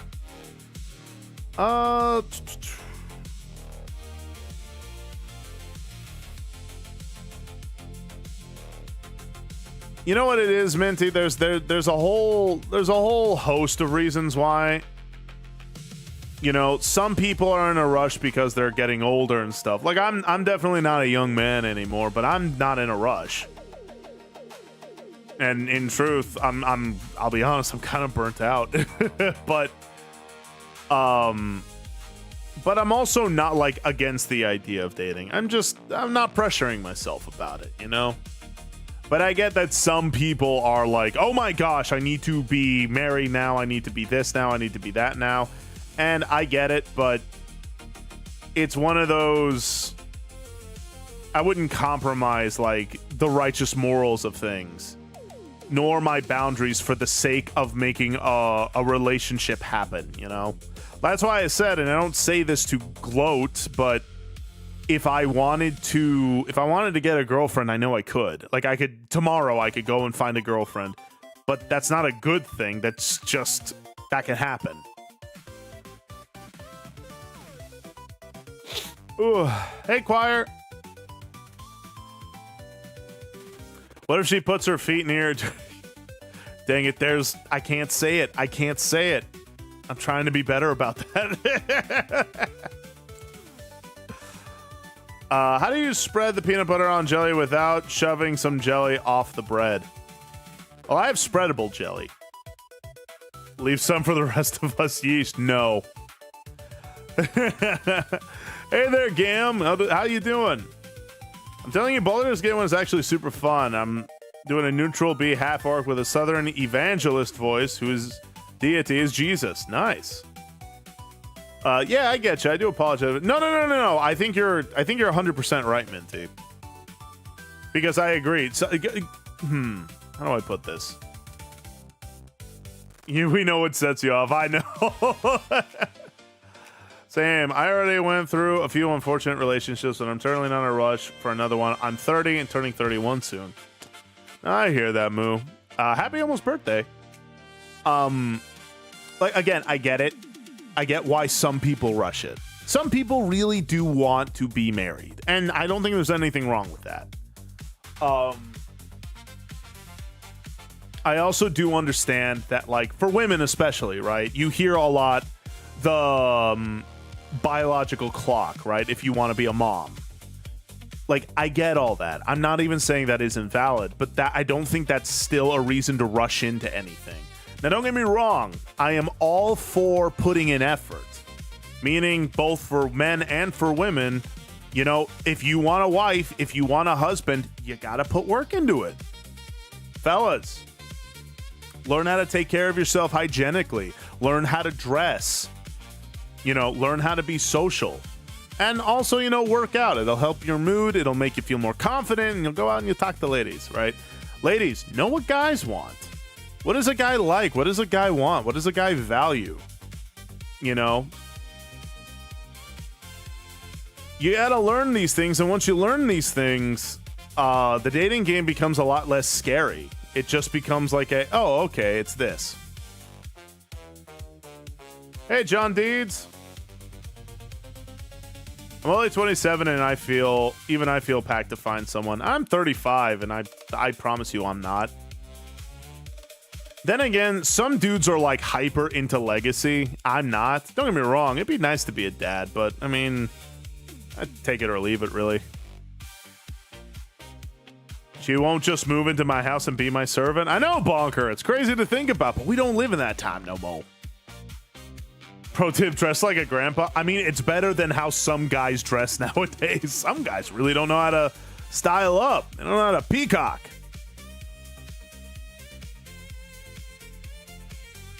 Well, I would enjoy a relationship. It's one of those things where enjoy the other person and we can communicate. Yeah. Well, that was how my last relationship ended, was she didn't want to communicate and things broke apart.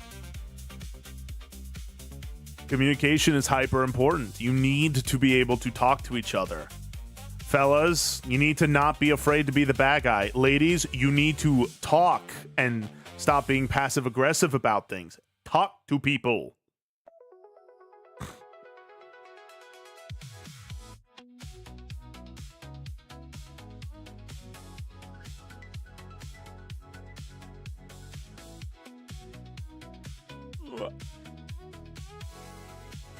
Oh, I love sweaters, bow ties, and nice slacks. That's my style of clothes. Nice. Well, guys wouldn't just go to war for me. Darn. I mean, if you're special enough to them, dudes will do anything for you. Well, Piggy's already a grandpa, so he's got that down. Yeah, a bit of an old man. What if you're interested in a girl whose favorite food is chicken cordon bleu? Dear God, I know it's going to sound silly, but I deal with that. If that's her worst trait, shoot, I can deal with that. I can work with that. My last girlfriend, we dated at church. Then I started going to another church with my brother, and it fell apart. Ooh. Sorry to hear that, Bonker. Surfer guys, always dress surfer. I mean, surfer is a good style. Ugh. Take care, Moo. God bless you. Wait, this isn't a relationship counselor, and it's free. I wouldn't call myself a relationship counselor. All I am is a dude who just one day figured it out. Like, I shouldn't say that. Not figured it out. It's more of I saw the dating market for what it was. And once I saw that, I was like, oh, okay, it's not that scary. Don't get me wrong, it's important. It takes a lot of hard work and effort and a whole bunch of other things, but it's not the end of the world.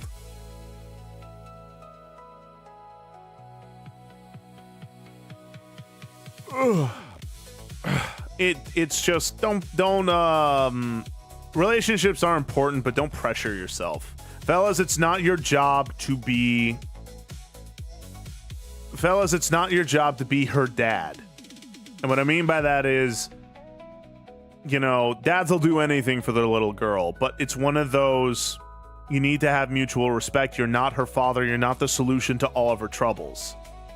And ladies, you're not his mama, okay? If he's trying to date you in order to be okay with himself or want someone who will essentially baby him while he does nothing, yeah, it's not okay.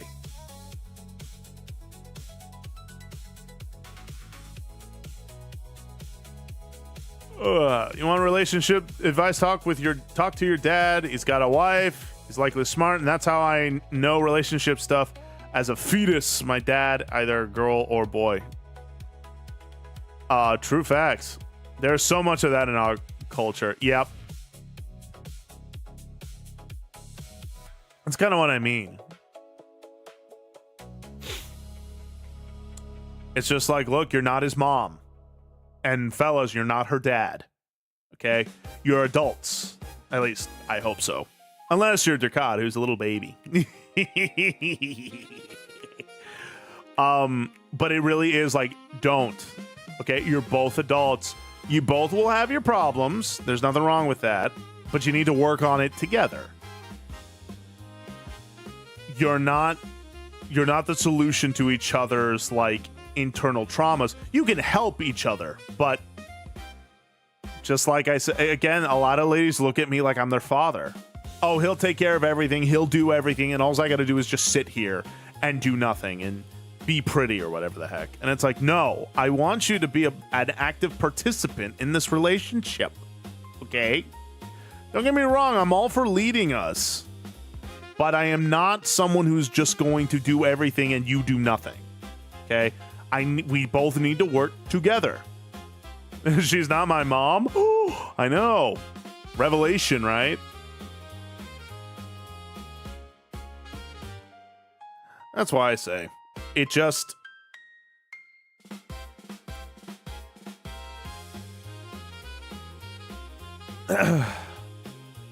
Anyway, I should probably stop talking about relationships. I don't even know if what I'm saying makes any dang sense. It takes two to tango as much as it's a bit funny to say. True. Hefty kitty. I actually hate that I do want a relationship. It's very problematic desire. Life would be easier without it. Well, don't say that, Arachnid. You're given this desire for a reason. And that usually means it's because you have something beautiful to give. I understand why you think that way. It's like, oh, things would be easier if I could just not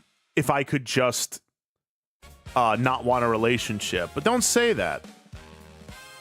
There's good that you have there. You know, don't get me wrong. I get it. But you have gifts to give. Food hath been got. It's a great thing about being an adult is that you can eat ice cream for lunch and no one can stop you. True facts.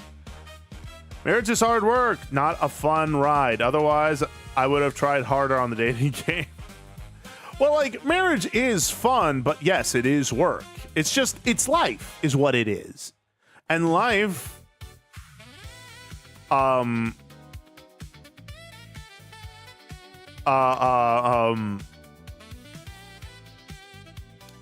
marriage is just life. You know what I mean?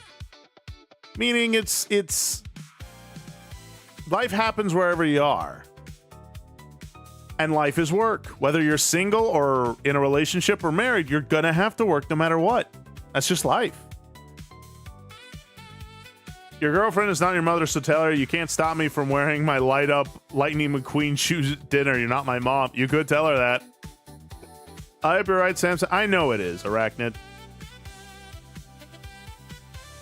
You have a gift. There's a reason you were gifted this desire, and that's what it is. It is a gift. Don't think it is a curse just because the market is a little, you know. God makes ways where there are no ways, chum. Welcome back, Colin. Baldur's Gate sooner than later. Well, that depends on Grace. I don't think she's on. She might. Maybe they went through difficulties. Who knows? Moose Brains, how you doing? Very true, 80s. Ugh. I do have the desire. I just kind of been quelling it. Well, you know what helps, Rhizone? Do things that are both conducive to getting a relationship, but also transcend it too. Like, for instance, working out. You know, working out will help the dating market, your dating life, but it also transcends that value. I mean, who you should want to get in shape anyway, you know?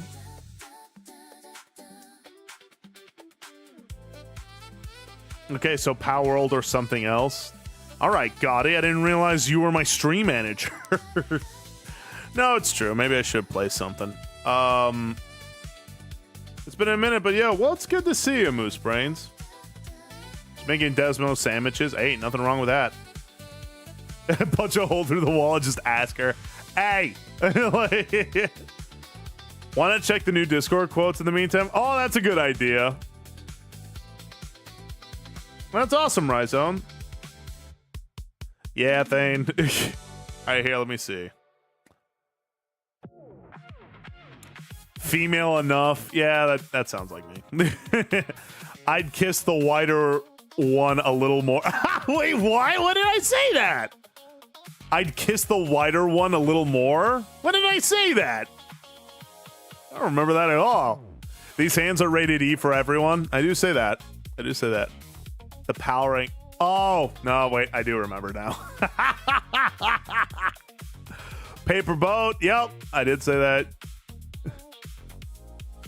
You're not. What? I didn't say that. Sharkader, I think you're lying to me. I am bored. What? I think you guys are lying now. I think you're just full of. Nothing personal. I just need your organs. I do remember that. Yippee-ki-yo, mama. Dude, I'm kind of funny. Hold on a minute. I was alive when you were still an idea in your father's balls. Yeah, I did say that. I won't kill a baby unless. I do remember that. When did I say that? Hold on, I got a quote.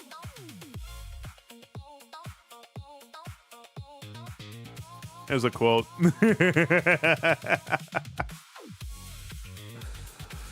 Oh, man, I'm kind of funny.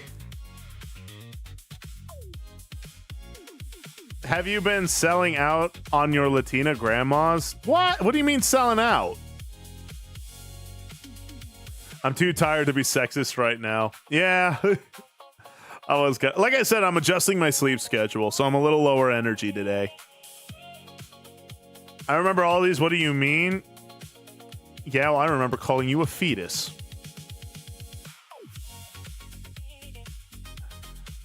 Did you do your dishes? That applies to everyone. Stay clean, stay on business. Just wait until I rewatch the baseball stream and that stuff from there. Maybe I'll play that again. Who knows? Funny looking. Oh. You're realizing that you're funny? Well, yeah, I don't think I'm that funny, but a lot of you think I'm hilarious. I'm like, what do you mean? Just kind of an idiot.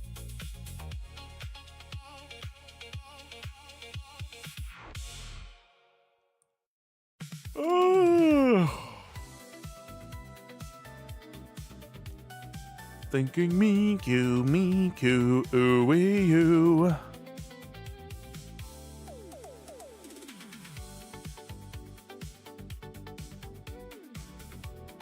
Nick Cobalt, good to see you, chum. New chum in. How are you? Aw, that's a cute emote. I like the basketball game. Yes, please do that. Do it like that. All the woman simulator ones. Yeah, that one was pretty funny. All right, I'll tell you what. If Grace doesn't get on by 6, I'll do the baseball game. I'll admit you caused me to let out some extra air of my nostril once or twice. Love you too, Zafty. Doing good? That's good. Glad to hear that.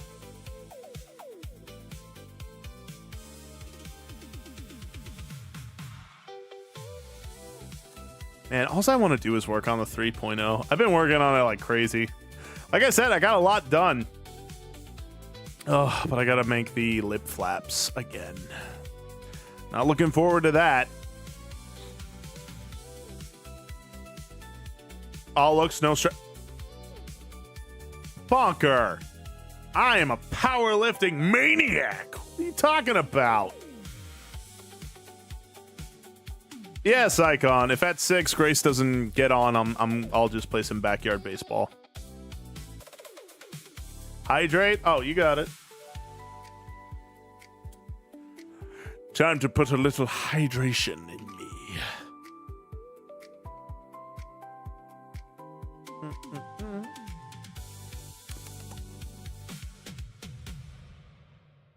Yes, verily. Want to bet, alternate? Come on. Let's go. I'll show you how strong these muscles are. A fish can never hydrate enough. Yet somehow. I gotta find a new hydrate redeem, though. Because my current hydrate redeem, like, breaks stream. And I don't know why. Fish. I didn't do that before. On that stream, the 3D modeling? See, I'd like to. I don't want to spoil the 3.0 for you guys. Although, I guess I could work on the Chums model. And you got it, Straka. Here we go.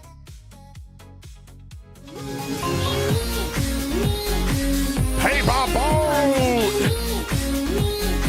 Ooh, way you, I'm thinking me too, ooh, way you. I probably should get the official dance at some point. All I wanted to do is follow you. Ow!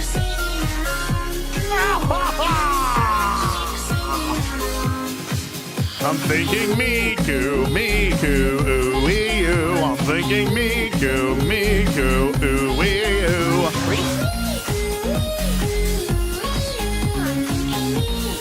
Miku, ooh, wee, oo. Miku, what's it like to be you? I don't have to wonder that, because all Mikus are canon, especially me.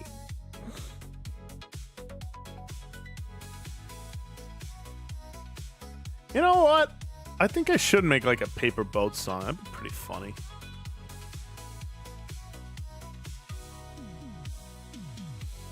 That's racist. I would kill one of these kids for a burger. What? When did I say that? Women don't exist. They're a fabrication of the government to keep us in check. I feel like that. All right, no worries, Grace. All right, cool. We'll play some backyard baseball then.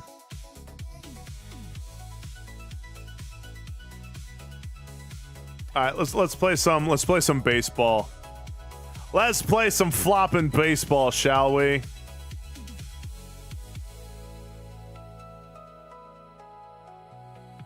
I heard the other game is. Oh my gosh, that scared the heck out of me. That scared the absolute. Get out of my face! All right, here we go.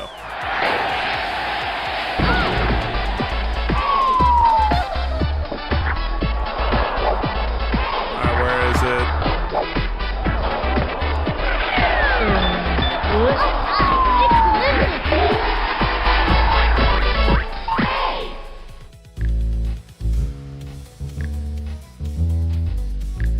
Oh.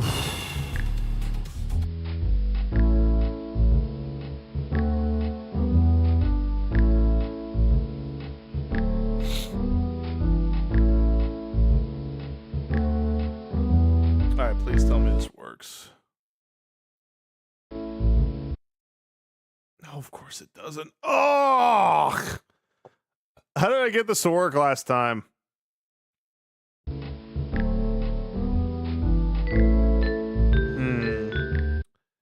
I think I did something else. Hold on a second. Let's go to the... What is it?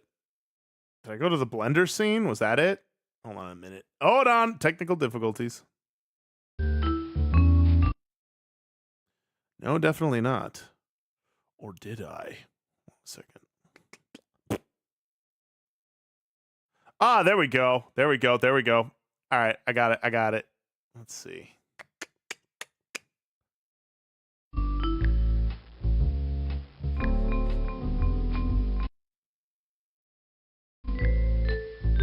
All right, perfect. Let me get my stuff.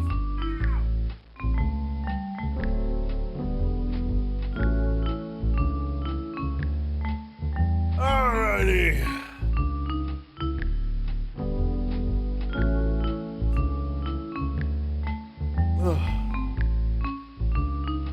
Oh, what am I doing? What am I, some kind of fool? Hold on a minute. Hold on a minute. What is wrong with me, huh? Yeah, we don't need an echo, so I'm going to get rid of that. But I almost forgot. There we go. Golly, it smells like rubber.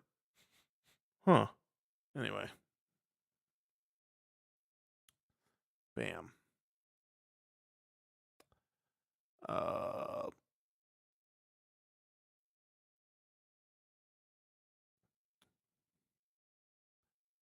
There we go. There we go. Look at that. Look at that. Perfect. That's right.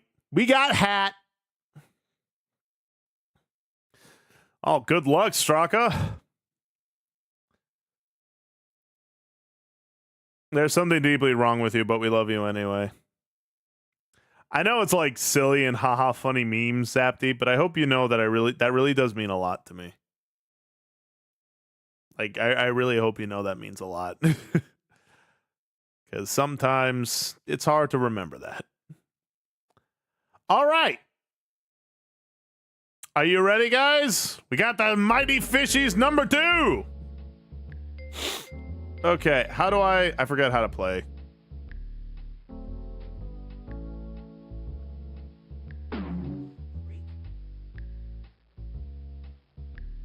Is this how I do it? Here, do I play ball? Hello there, all you tried and true baseball fans. This is Sunny Day and my pal Vinny the Gooch with a hearty Oh my gosh, I forgot his name was Vinny the Gooch. Ugh. The Gooch does not, under any circumstance. Don't refer to yourself as the Gooch. Sunny Day may be saying hi ho, but the Gooch just says yo. But the Gooch says yo. I have never done that. Wait, what? Not the Blue Rockets. I'm not Blue Rocket. Hold on a minute. Hold on. How do I go back? Game options. This is not my team. This is not my team. All right, good.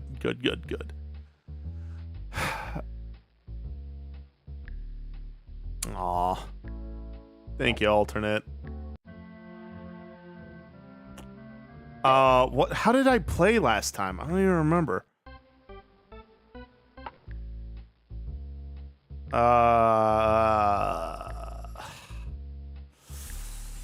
Oh, I forget. No, I don't want to see that.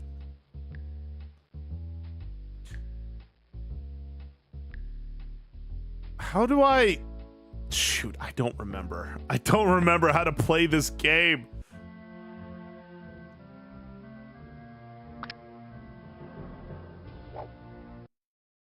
Printing?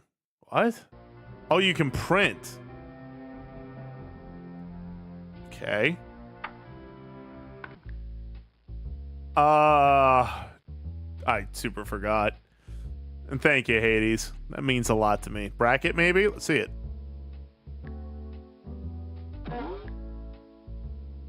What? Did I not create a team already? Did it not save my team? You're kidding me. Ain't no way. How did... All right, hold on a minute. There we go. There we go. The Mighty Fishies. There we go. Mighty Fishies back on board. Save. All right. Now I think we can play ball, right? It's time for another. Gosh, I don't care. I'm not the Crazy Rockets! Where is my team? Oh, wait a minute. Load this game. Yes, thank you. Please. No! What the flop am I... Load. Load this team. Why is this so hard? Okay. Are we good? Can we play ball? How do I play ball with the Mighty...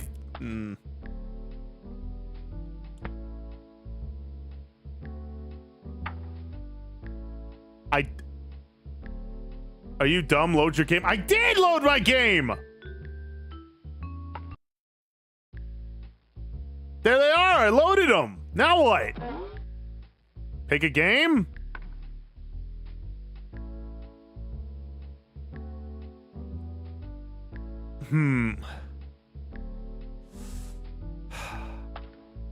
What do I...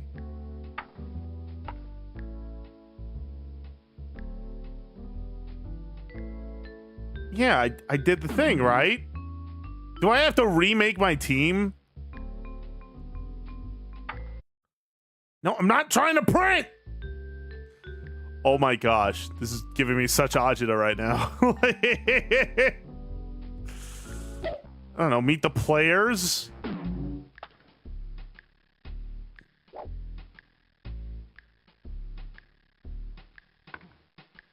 Oh my gosh, I don't know what to do. I don't know what to do. I don't know what to do. Screw it. Can we play in a tournament? Maybe I could just...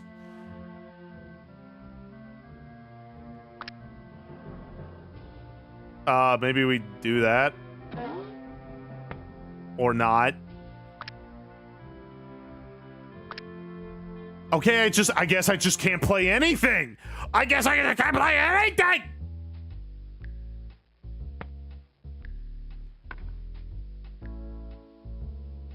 What am I doing? Like, what is this? Oh, here, let's play in the tin can alley. Okay, create a team, I guess. I guess I'll just make the Mighty Fishies one more. How'd you like to paint the town red with a happening hipster? Boba lover and gamer, thank you for the follow. Welcome to the river. I'm Samson, a Christian variety VTuber salmon man. I guess, okay, I guess I just have to make a new team every time. All right, if memory serves... Pick me for your team. Yeah. Pete Wheeler. As I like to call the Dynamite. Yep, see? Told you. No! You picked Pablo, you animal! All right, screw it, I'm picking her. It'd be crazy not to pick me for your team. She's actually quite good. She's got good batting, running, not great pitching, but fielding, she's pretty good.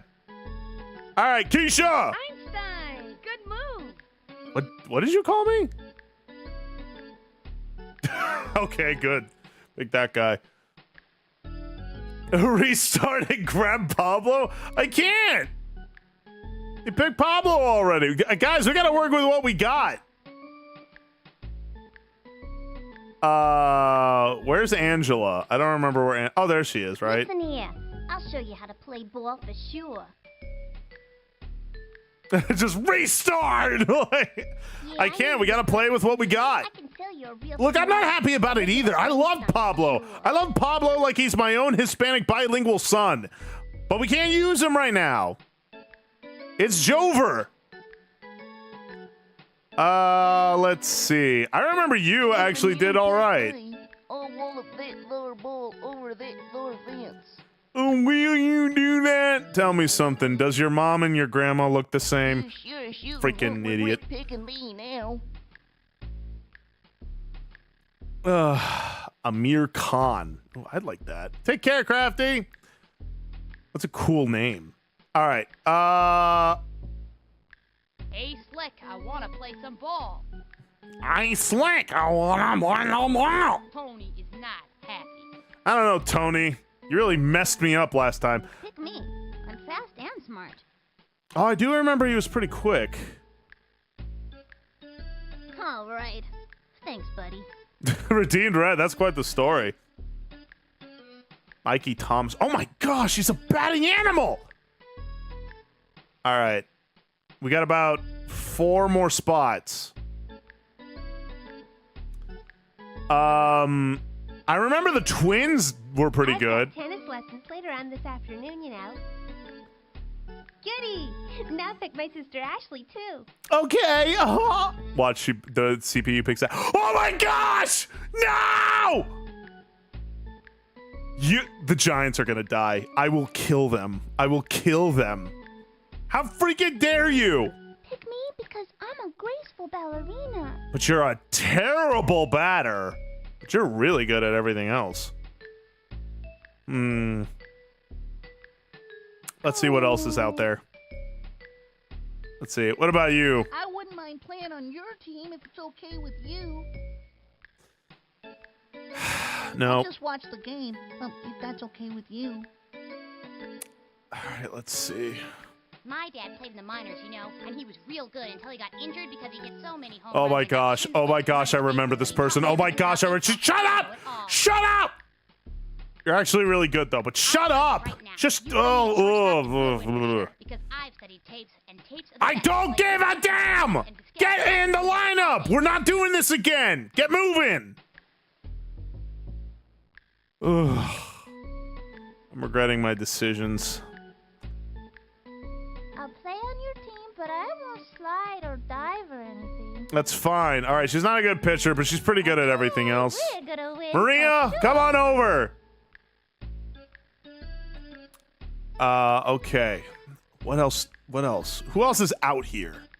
Who else got the hands? Don't pick me because I'm trash-chick. You're a different kind of Trey Schick. Mercy me. What about you? You should pick me. I got a pretty good arm. Nah. That's okay. Now I have time for more peanuts. Okay. Not picking me would be very unsmart. Get it? I do. Get away from me. Okay. Try the Dargo at the far right. Let's take a look. I want to play on your team. Oh my gosh. She's a batting and fielding animal, or a batting and fielding animal, but she cannot run to. You know what? Why not? Jacinda, The right decision. come on in. Pick your last pathetic team member. Ernie's coming back for revenge. All right. I guess I'll save this one as well. All right, let's kill it. Mighty Fishes 2.0. Let's get the party started. I legit don't care what you people have to say to me. All right. The Mighty Fishies versus Junior Giants. It took 2 of my best hitters. We're taking them out. Amir Khan. When he's not striking out batters, he's been known for... Amir Khan's about to be Amir Khan. His record is 43 minutes without stopping. Here comes Pete. All right. Come on, Pete, the inbred Titan. Let's do it. To do again? Hit it out of the park, Pete. Ready now. Come on, Pete. Are you ready? Boom! Ah! With nobody out. That's all right. That's okay. That's okay. You know what? Hold on. Yeah, really. Come on. Come on. Hit it on the inside again. That's a ball. Strike. That's a ball, you blind! 0-2. Shut that kid up. I swear if I hear more garbage. And the pitch. Ah! What? Now what?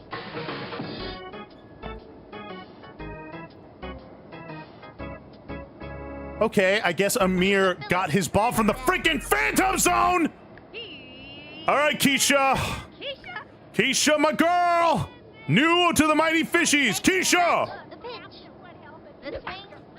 There you go, Keisha! Oh, look at it soar! Good luck. Go, go, go! What are you doing? Keisha, go, go, go, go, go, go, go! Hit the second! Stay! Stay. Oh no. Angela Del Vecchio. Okay, Keisha. Pete, you are on thin ice, young man. All right. She can hit the ball. Angela? You better move back. Angela, here's what I need you to do, baby. You hit that hard. You hit it mighty like a fish. Oh my gosh, don't go. Don't move, don't move, don't move, don't move, don't move. There we go. There we go, there we go, there we go. Two on base, two on base. All right, Marky. Later, come on, save it for the friends you don't have, man. I'm not here to see that. All right, Marky's a good hitter. We're gonna hit it over here. Open up, pile drive it. Pile drive it. Okay, okay, Mikey. Okay. Here, actually, square up. Square up, Mikey. Here we go. Come on. And the offering, the wing. Oh! Oh, shoot, he popped it. Oh, my gosh. Fly, the runners hold. He's out. Wait, he's out? Wait, how? How is he out? First. The flopper, I just... Whatever, whatever. It's fine. Here I go. 2 outs with 2 on base. All right, Kenny. He won. Kenny. That's a ball. Strike one. Again. That is absurd. This not that was so outside the plate. Another Okay, okay, okay. I'm not gonna pop a blood vessel. Not when I have the enemy children to choke to death. Come on, come on, come on, come on, come on, come on. There you go. No, no, no, no, no, no, no, no. Keep going. Go. Go, go, go, go, go, Keisha. And that Yeah! play, all runners advance. Out of play. Wait, what's out of play? Oh no. Sydney Weber. Ah, whatever. Freaking money fishies! I'm gonna smash the ball out of here. You better. You freaking better, Take Sydney. the delivery. The wing. Bam. Belted it. It's got nothing but heavy hitters. Oh, shoot. All right, stay, stay. Oh, it's fine, it's fine. Just stay, just stay, just stay. Base is loaded. Stephanie Morgan comes up to the plate. All right, Stephanie. Look at that determination. Okay, I'm just gonna keep my eye on the ball and knock the cover off of it. Stephanie, I will pay you so much money never to speak again. All right, I need you to hit it. Swinging. A Okay, bouncing it's ball. fine, it's fine. Go, go, go, go. On those days. And it's an out. Flop, it's fine. It's fine, we're up by 1. We're up by 1. 3 left on. Up by 1. Got Jocinda Smith pitching now. Pitching isn't Wait, really Jocinda? the thing. Is she a good pitcher? I don't think she is. Hold on a minute. Hold on a minute. Up is Annie Fraser. All right, let's get down to business. I don't remember if she's a good pitcher. I would love to be able to do something, but her intro is like Out. 1,000 hours. So here's what we're gonna do. Okay. If memory serves, Angela is good. Nope. There we go. That'll work. Yeah, we're changing that pitcher. We're changing that. She's looking to show these batters a thing. All right, you want to throw a little heat? You want to throw a little heat? The windup. Come on, Angela, shut it out! Swung on. Oh, didn't even see that ball, did you? He just swung on a hope prayer and a whole lot of incompetence. Annie, Annie. All right, here we go. Hit the right hook. She delivers. There we go. Okay, come on, catch it, catch it, catch it! To it. There you go. She's gonna play it off the wall. And she's safe. It's fine, Rifles it. fine. Brings up. Way to go. What are you doing? Second. She's out. You stupid freaking idiot! You stupid child! This is why Dad don't come back home with the milk. Oh my gosh. It's a plays like that. Actual garbage. Hey, Namikaze. All right, what are we going to do with this? We're going to do a slow ball? All right. Come on, Pablo. Don't miss. Don't miss, Pablo. Back up. Oh! She tried to outfox this hitter with an off-speed pitch. 1 out. Nah, trust me, Gam. We got this. Come on, Angela! Earn that pizza party! Swinging. Nice hit, idiot. Come on. Straight to the pitcher. Chuck to first. Boom! 2 out! 2 out! Oh, yeah! Dimitri's a pretty good Like hitter shooting giants in a barrel.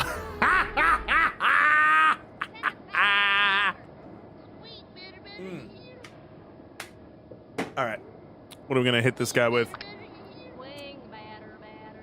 We're going to throw a slow ball. I'm going to throw a ball that matches his IQ. Let's rock it. Here's the pitch. Strike 1. Oh, man. What's the matter, Dimitri? Are we scared? Scared of a girl? Scared of a girl? Come on, right here. Into the motion. The pitch. Come on. Oh, my gosh. Oh, come on, catch it. Runs over to it. Oh, no! Come on, get down here! Come on, go for third. Go for third. Go for third. Bounces over for a ground rule double. Mikey Thompson steps up to the plate. It's fine. It's fine. It's fine. His family clearly made a pact with some kind of demon. Ain't no way he could have done that on his own. All right. All right. You gotta throw something other than slow balls, honey. All right, come on. Here we go. Here we go. Catch it! Got it. Boom! That's right. Walk your little keisters out in that field. We got points to take in. Swimming up the river of victory. Tegromo, how you doing, Jum? Good to see you. All right. Let's do a line drive. A swing. It's fouled back. Oof. No out. Here, let's do this. Power it up. We're all strength mains here, Maria. Come on, Maria. And the pitch. Come on. Bam. And drove one. Oh, look at it soar. Goodbye. Way to go, Way to go. Come on, go for third. Bases on a ground rule double. She laced a double. Nice one. That kid's pretty fast. Jacinda Smith comes to bat. That's right. Time for a home run. Jacinda, I'm gonna need you to really bring the power again. The windup and the delivery. Strike one. How is that a strike? Second. That's like near her face. Okay, you little turd. Into the windup. Pitch on the way. The wing. Flop. Another All strike. right, it's good. It's good. It's fine. It's fine. Jacinda, come on, honey. Don't go out like this. Swing. There you go. It up. Oh shoot, she popped it. Oh. No. Just stay there. They got the ball. All right, we got 2 on base. 2 on base. Let's go, Orange. Pete Wheeler steps All right, Pete. It's the redemption shot. Redemption shot, Pete. You've got this. You've absolutely got this. Throw it over there. I need you to absolutely smash this. delivery. What the hell is that? That was a ball. That was a ball. Yeah, good. Second, no out. Okay, Petey. All right, Petey. Boom! Let's go, Orange. Go! Off the wall, and he's got it. And they've Man! And it goes out of play. Run The away. mighty fishies! Aw, Keisha Phillips, turn it back. Keisha, whose parents I'm pretty sure put steroids in her Frosted Flakes. Here we go. Swinging. Hit hard. All right, go. Let's go, Orange. Okay, come on, Petey. Come on, Petey. Come on, Petey. Still in play. Right there. Just stay right there. Just stay right there, Petey. Oh, gosh. Delvecchio. We're killing these kids! I'm gonna smack this one. Oh, man. We're just murdering them, man. These kids don't even know what the frick hit them, but I know what I'm hitting. The ball. Goodbye. Go. What are you doing? What are you doing? No, kid. Go back. Go back. Just stay there. And the runner scores. The gooch likes that. Yeah, give me some more of that. And it's out of play. Out of play. These kids suck. She scored. That's right. All these kids come from a one-parent household, clearly. 5, my favorite number. Let's see if we can double it. Pretty good hitter, but he's not the fastest runner out there. I'm gonna clobber this one like a squirrel in a nuthouse. I think you're gonna do it, kiddo. All right. Open up. Hit it out of the park, Marky. Throws it. Marky, I want you to nail this. Hit it! A bouncing ball. Okay, go. He might get out, but it's fine. It's fine. I know these kids can keep There it we go. together. We got one on third. Kenny's a natural athlete and has the best eye on the team. That's right, Kenny. Kenny, their brains work like your legs. Let's put them away. From the stretch, fires. There we go. And up. Hit hard. There you go. Come on, run home. She's gonna play it off the wall. Bam. These kids are on their way. Dude, we are just murdering these kids. Science? Of what? An ant colony? Like, goodness gracious. Tony Delvecchio. Absolutely. Yeah, substitute whoever the heck you want there, chum. You absolutely are gonna kill these children. This hot dog has no mustard. The stretch. Here's the pitch. Come on, Tony. Swinging. A bouncing ball. Oh, shoot. Just hit it straight to Pablo. He's safe. Wait, really? Morgan comes up to the plate. We're just learning how to play baseball. Goodness gracious. Kids are the worst. Keep my eye on the ball and knock the cover off of it. You know, the term unlovable gets thrown around a lot these days. The windup. All right, come on. Weak. Swinging. It's probably a foul. It's fine, though. And it's foul. Crap. She goes down. Yeah, I kind of figured. Runners on. All right, Steph. It's all right. Shake it off. Shake it off. Becomes center. And Here it comes. They hit her. Crap. Another foul, probably. Watch your kneecaps on those taters. Jeez, little break that waves. All right, here. We're gonna hit it squared. Hit it square right on the money. Here's the pitch. That's right. Money shot. Looped up. Man, you really like hitting that. Tag second. Why do you like to hit it outside the... Field fly.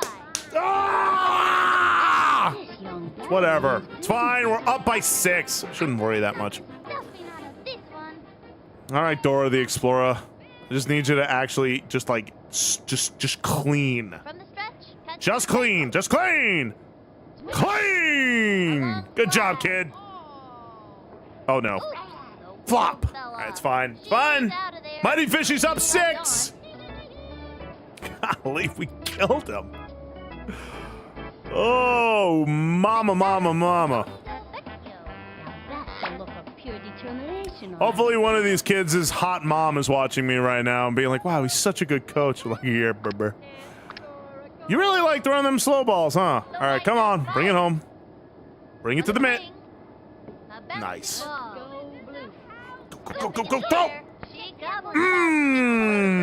Tony should have stayed home, baby. All right. Come on, Angela. All right, he's not a good hitter. Let's all bring it in. All right, put heat on it. Aya! Ooh. Maybe if you timed your swing like your pleases and thank yous, you might actually be worth something, kid. A bouncing ball. Come on. That's okay. What are you? You missed it? You dropped the freaking ball, Sydney! Should have gotten Ashley on my freaking team. She wouldn't have dropped the ball. Oh my gosh. Oh my gosh. Takes the stretch. The pitch.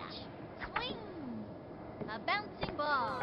Come on. No. Marking! Passes it over to first. Safe. Oh, flop. Wait.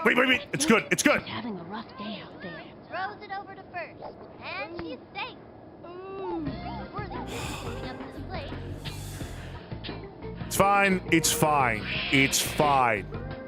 We got this. I'm not worried. Come on, let's see what you got. Well, that bit didn't go on for too long. Come on. Target goes up. Cuts to the plate. Swung on. Strike. Strike one. Turned on the heat. Think I felt the wind from that pitch all the Reese way over Worthington? here. More like Reese Worthlessness. Wow. This next one's a strike guaranteed. All right, come on. Left hook, right down the plate. Strike. Boom! The left hook. That's a terrific pitch, but it sure is hard on the arm. All right, and we're gonna throw now a right hook. Give him a right, give him a left. Nice foul, idiot. Sucks as bad as your candies. You got it, Nixidus. We got this. Mighty Fishies all the way! Away. That was ball one. How was that a ball? Are you kidding me? Hit a touchdown. Whatever. Batman, here comes the Joker. Oh, whose kid is that? I'm gonna break their kneecaps later. That was ball two. That is not a freaking ball! That's right over the plate! Open your freaking eyes! It's fine. All right, right over the plate. Check it, look. Swinging. Now give us another one, baby. Oh, I'm about to give a whole lot more. Bye-bye, Santa. Yeah. How does it feel to breathe in failure? The fishes are We're shutting them down. We're shutting them down. They got nothing on the Mighty Fishies. It's time for a home run. Time for a home run. Josenda! Josenda! Here's the Put the left. short bus rider away. Swing. Crap, I did that. That was way too close. All right. Come on, Jocinda! Jocinda! Throw it away. Bam! And drove one deep. Look at it soar! Might as well have sprouted wings! Go, Jocinda! What are you doing? Go! And that's your ground rule double. Oh. All right, someone on second. Let's make that 6 into a 7. All right, I hated that I did that. Okay. What am I supposed to do again? You're supposed to hit that little circle thing coming at you, Wheeler. Okay. And the delivery. That's a ball. Low ball Jeez one. Louise. Have a runner on second. Nobody out. All right, Pete. Pete, I need you to get on base. You're a fast kid. From the stretch. Need you to get on base, kiddo. That's a ball. What are you doing? Ball two. 2-0. I'm sorry. I thought this was baseball, not ball. Come on! Over the plate! Takes the stretch. Fire. The swing. Go, Pete. Go, Pete. Go, Pete! That little blooper sent him running. Uh-oh. Like she tripped. Ah, crap. Running out of options. That's fine. It's fine. Jocinda is really slow. I'd rather get Pete on base. Keisha Phillips, turn it back. Only can she rail on the ball. All right, Keisha! Most players Keisha, the 6th cryptid. Let's do this. Very good to me. Come on, Keisha. Over the plate, Tony. Let's do it. Come on. High and outside. The flop is that? One out. Look, Kitty, you don't want to play baseball. Get off the mound. The primary objective is The stretch. Fires. All right. The wing. Oh, crap. I fell for that in a handbasket. All right. All right.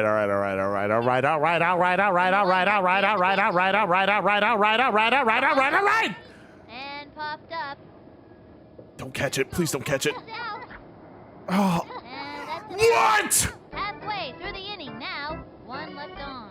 The fishes are in the lead. Up by 6. Bernie Steele, turn it back. Okay, clearly Dimitri's family's devil pact worked in. Are you kidding me? A double? Oh my gosh. Let's throw a corkscrew right here. Here's the windup. Down the middle, Angela. Oh, hit that. I dare you. Right one. That was a perfect corkscrew pitch. Round and round and round it goes. How to hit it, nobody knows. No out. Okay, come on. Come on. You can't say no to everything, Angela. Wind up, fire. Come on. Oh, that's a ball. No, it ain't. Ernie Steele? Pitch is a tough one for a batter. No, that's too far of a joke. Never mind. Okay. Okay. All right. Throw it fast. Put him away, Angela. Put him away. Swing. Sliced it, and the count is 0-2. Okay. Oh, you want another right hook? All right, let's do it. Oh, it's going to be a ball. Psych. Foul. 0-2. That's not a foul. He swung. He swung. That's a strike. What do you mean foul? What is his dad umpire? We're not walking him, Angela. We're not walking him. I'm telling you that right now. In the glove. A swing. There we go. Oh, wow. I guess the payments declined. Freaking absolute Penny Frazier travesty. ready for action. Okay. Exactly, Hades. Foul like his breath. Ooh, let's throw a fireball. Let's throw a fire right down the middle, Angela. It was on fire. Oh, really? I thought just Ooh, child. Things are gonna get easier. count is 0-1. Swing, batter. Here's the motion. She delivers. There you go. Swing. Ball 1. All right, never mind. Count is 1-1. Look, Granny's wants one. Look, Granny's wants one. Harder than you, sweet little bitch. I'm literally gonna kill what kids are saying that. The pitch. There we go. Right to her face. Boom. Low left hook. Don't try this at home, kids. 1-2. Here's Down the middle. 1-2. Strike 3. And another Thanks for the batter second. goes down. Thanks for the second out, Annie. Bye-bye, batter. Annie is out of there. Pablo Sanchez steps Oh in. shoot, Pablo. Power hit like the weapon. And pitchers get nervous when he steps All right, do we have any juice boxes? Angela's getting a little thirsty. Papa Wheelie. All right, here, let's get some juice in you. There you go, girl. There you go. There you go. There you go. Drink up. Sippy, sippy, sippy. There we are. All right. No, I want you to throw the fire. Let's show Pablo what he missed out on. Strike 1. Fire. What a You feeling sweaty, Pablo? One outstanding pitch. Just one. That's right, Pablo. Oh, we got more where that came from, hombre. Really sucks it out of a kid, huh? And the count is 0-1. You have to throw something, Angela. Swing. Hit hard. All right, catch it. Keisha! To make the Oh! catch. Send it back to the dugout. Maybe it was a good thing Pablo ain't on my team. He's an absolute garbage. On first. The Fishes ahead. Up by 6. Uh-huh. That's what I'm talking about. The mighty fishies. We're the biggest fish in the river. Come on, Angela. Put this kid away. He clearly plays with Barbie dolls. Put him down. Slippery. The wing. A bouncing ball. Oh, please miss it. Ruthless Oh, and Angela! That's an out. She was Did you make sure you gave him a greeting card as you just gave him the ball? Did you put a bow on it? Oh my goodness! You wanted to give him the ball, you could have walked up to the mount! Plum out of here. It's fine. We're still on. Into the windup. And the throw. Swing. Sliced it. 1 out. Oh my gosh, Marky! Alright, line it. I want you to throw it all the way over there on the left. I'm talking really throw it to the left. Swung on. There you go. There you go, kid. There you go, kid. There you go, kid. No, no, stay there. He's not a fast runner. Gam Bam, we're killing it right now. Kenny Kawaguchi. Here I go. All right, Kenny. Okay. Yeah, I trust Kenny's speed. Come on, what are you afraid of a kid in a wheelchair? Come on. The flop is that? Low ball. Garbage is what that is. 1 out. I didn't know Delavicho was Spanish for garbage baseball. Delivers. What the flop? Ball 2. And the count is 2-0. What What are you walking me? Okay. I mean, he's in a wheelchair. That might be kind of weird, but Become center, and the offering. there you go. A bouncing Throw it in. Throw it in. ball. Come on. Come on. Come on. Come on. Come on. Come on. Come on. He's out of Flop. here. And it's a long Shoot. walk back to the dugout. Sydney Weber steps up. ZM Earls, how you doing, chum? A piece of that ball. I'm gonna crush this one. All right, you're gonna crush this one. Stretch, fire. You're gonna make me proud, Cindy.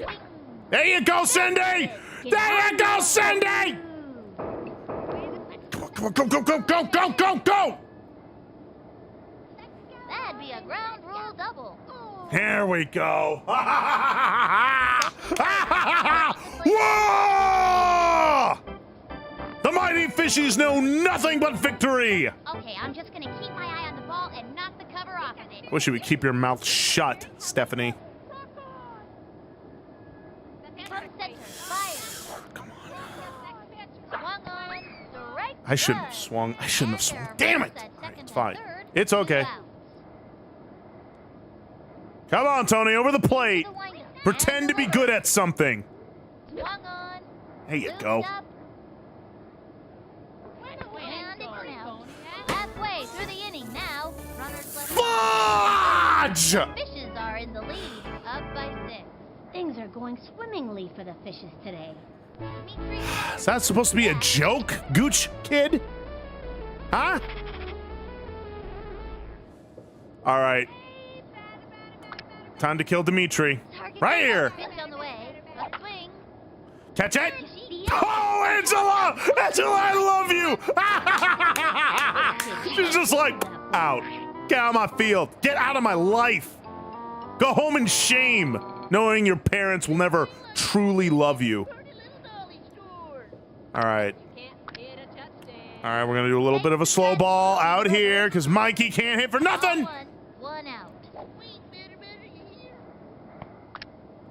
All right, come on. Take Oh, your it's going to catch. be a ball. Oh, no. And then zip. Come on, catch it. Move one deep. On the run. PD! Leaps up. Gets it off the wall. And the throw to first. What? Oh, This one Don't- don't- gonna don't- get over her head. Come on. Passes it over to there you second. go. Hit him. And the throw to first. Doesn't What are you gonna do? tag. Here's the throw to second. Second out. Boom! Couldn't outrun the wheelchair kid? Oh my gosh! Quit this game! Quit life! You absolute garbage! Oh my gosh. Hey honey, what did you do today? Well, I couldn't outrun a kid in the wheelchair, so I think I'm good. I think at 7 years old, I think I've lived a fulfilling life. Stretch. Pitch on the way. A swing. All right, come on, catch it, Keisha! Over to it. Leaps up. That's a rough driver. Throws it over to Throw the ball. Safe on first. The throw to second. Out. That's all, folks. And the fourth is over. The fishes are Clearly the Giants didn't come to play baseball. They sure are They came to giving 'em a kick run for dust their and money. suck wind. Fishes Oh, gave gosh. way back in early '97 Absolute when the whole playing travesty. field collapsed in a giant sinkhole and filled with water. Oh, and both man. teams had to put on water wings and finish up by playing water polo since all the I baseball literally No. don't I'm pretty sure you care. were there. No. Play ball. Yeah, you were. Oh, shut up. Oh my goodness. Maria can throw the ball. Really This freaking Vinny the Gooch is a Family Guy fan. Just, hey, do you remember the time? It's like, shut up. We're here to play ball. Come on. Come on, come on, Tony. Come on, Tony. Come on, Tony. Here you go, kiddo. Oh, she dropped it. Go, go, go, go, go. Into first on a sharp Oh my single. gosh, what was that? These kids are garbage. Jacinda Smith comes to bat. Hey, Snowy, welcome in. For a home run. All right, Jacinda. Jacinda, I need you to not suck at life for just a minute. The pitch. Head. Strike Flop. one. Runner on first. Slow ball. Nobody out. It's fine. Hey, Sunrose, good to see you. All right, Jacinda. Time to earn your parents' love right now. What the heck is that? Ball one. Yeah, I was gonna say that's way over the box. Get out of here. All right, Jacinda. Jacinda, I need you to kill this ball. Swing. Fuck! Strike two. It's fine. It's fine. It's fine. It's fine. It's fine. It's fine. It's fine. It's fine. It's fine. It's fine. It's fine. Come on. Come on. Come on. What the flop is that? Ball 2. Oh my gosh, Tony. Come on. Oh, I'm gonna hit this one. To the plate. The swing. There you go, Josenda. That little blooper sent him running. Plays it off the wall. Player Bam! Runners are first and second. Ah! steps in. All right, time for the inbred monster to make his mark. What am I supposed to do again? You're supposed to hit that little white thing. Anyway, come on. Throws it. Strike Strike one. I got that early. one. Runners on first and second. It's all right, Pete. It's all right, Pete. Shut up! I didn't even understand that. Throws it. What? That was ball 1. Okay. And the count If you want him to be on first, you should have just asked Tony.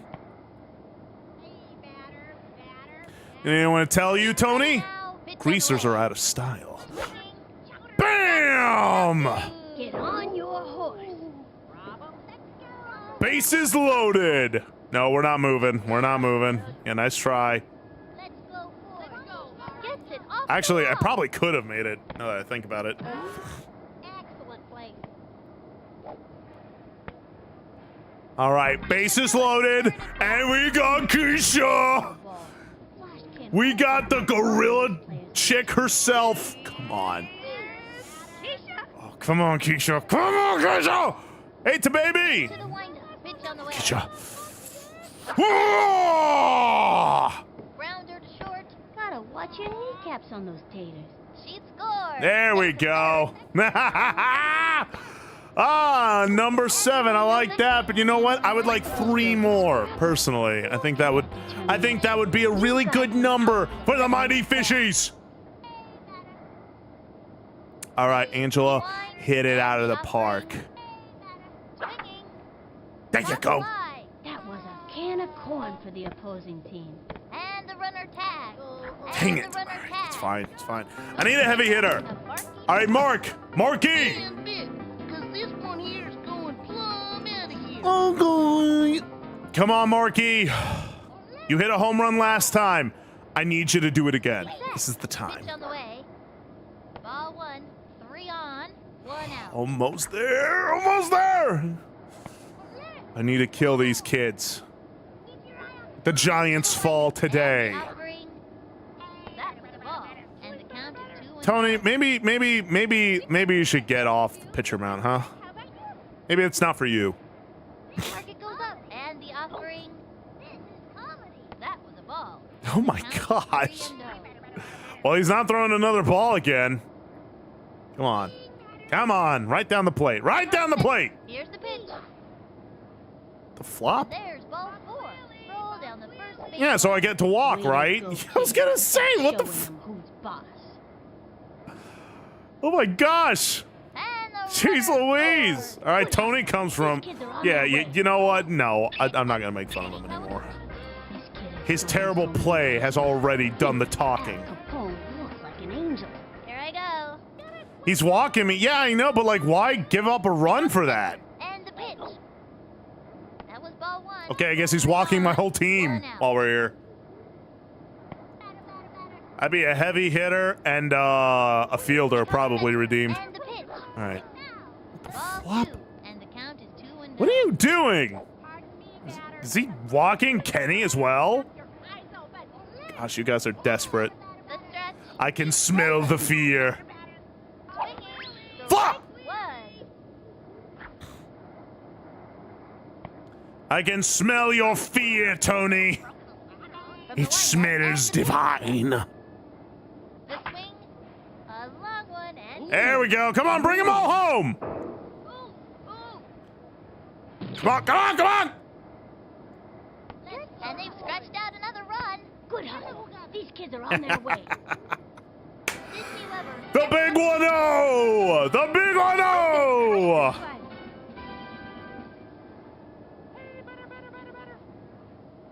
From the windup. And You gonna throw more balls, are you? Swing.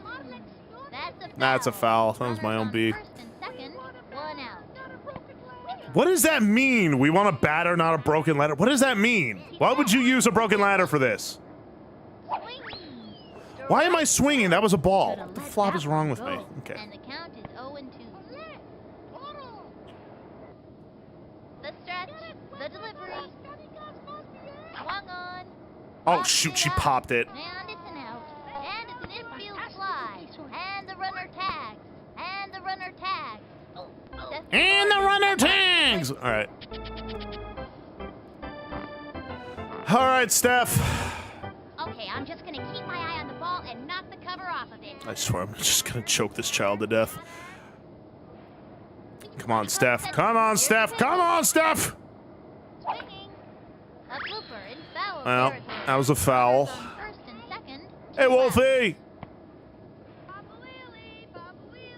Over the plate. From the windup, cuts to the plate. Another strike. How is that a strike? Okay, it's fine. I don't smell pennies. We can do this. Becomes center. He throws Here we are. Swinging. Ah, whatever. Now has his bad days, I suppose. It's fine. Terrorizing children. Dude, Wolfie, I'm slaughtering these kids. Are in the lead. Look at that. It's almost the final inning, and they're down by 10 runs. Amir Khan walks up to the plate. Oh my gosh. Just waiting for the heat. All right. Here, we're going to do a right hook right here. Windup, she delivers. The swing. All right, Chopper to come on. third. This is a problem for him. Fires across the first. Sydney! Just dropped the ball. Oh my gosh! Oh my gosh! Here comes Ashley Weber. Little Smoky Ash is a good ball player. What the flop were you looking at? I should have picked Ashley. I'm never picking Sydney again. Holy crap! Now, and the throw. Foul. They have a runner on second. No out. That was such. From the Oh, second, oh and my delivered. gosh. The wing. Another strike. You've got to be kidding me! She fumbled the ball out of play? 0-2. From the windup and the pitch. Like, what kind of genes do you have to mess up that badly? Back. Josenda. Josenda? Leaps up, gets it off the wall. Here's the throw to second. First out. Wait, what are you? Throws it over to home. Whoops. Looks like she just What dropped the it. And that's a run. Reese Worthington stepping up to the plate. How are these kids so freaking bad at catching a freaking ball? For disrupting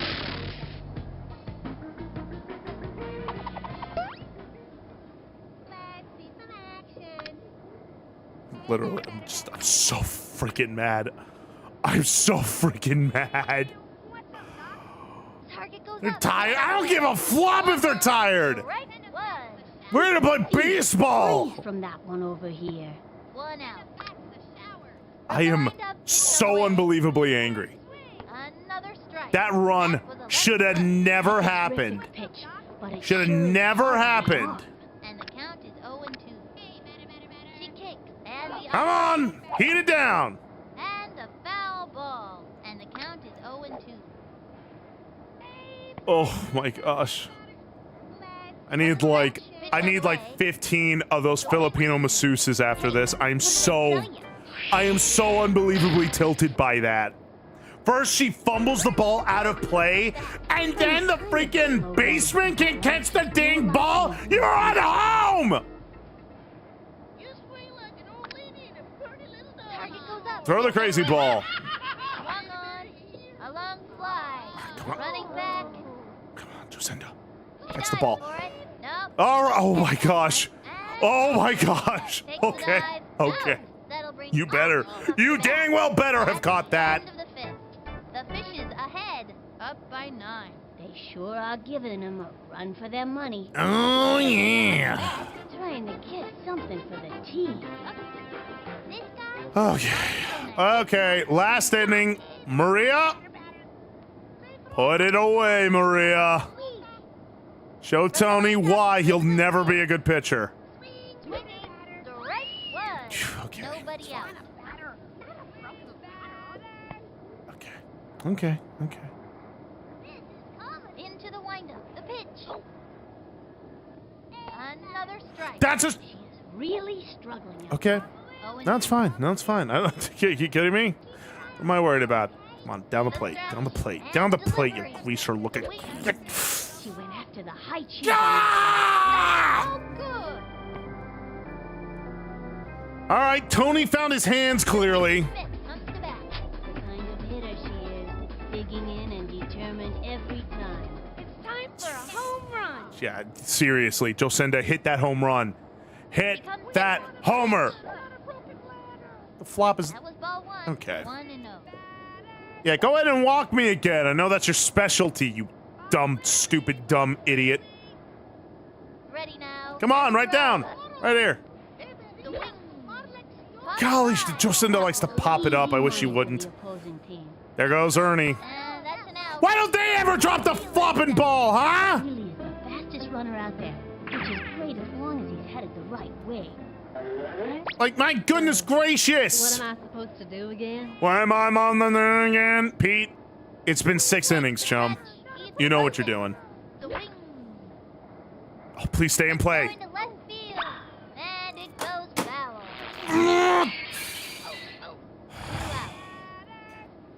All right, Pete, get squared up, man.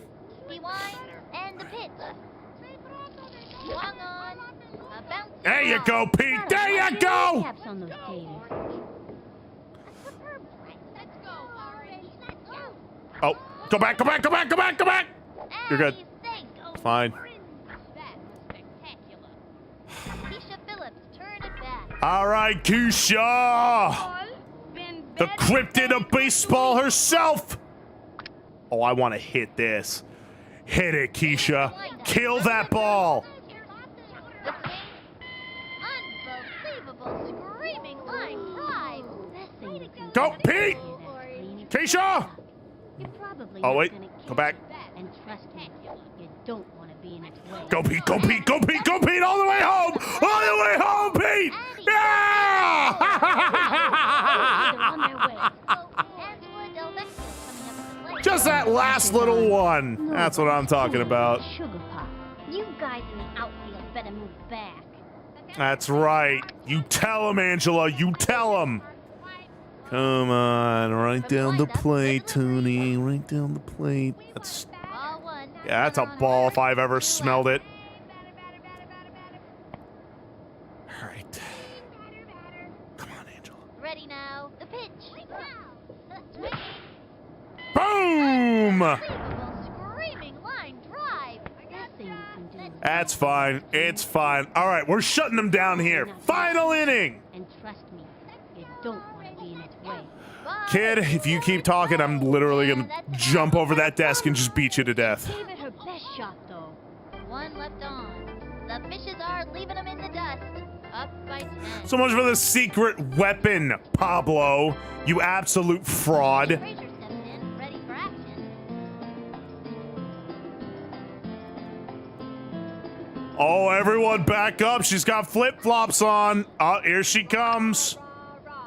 Into the motion. All right, put the heat on. A Get the bouncy ball. Hit the short. Catch it. Say goodbye. Sydney. He's out. Pablo Sanchez steps in. This young batter means business. Sure he does. He hasn't gotten on base. Like, come on. This kid means business. Yeah, and the business is going belly up. Stretch. Put it down. Ball one. One out.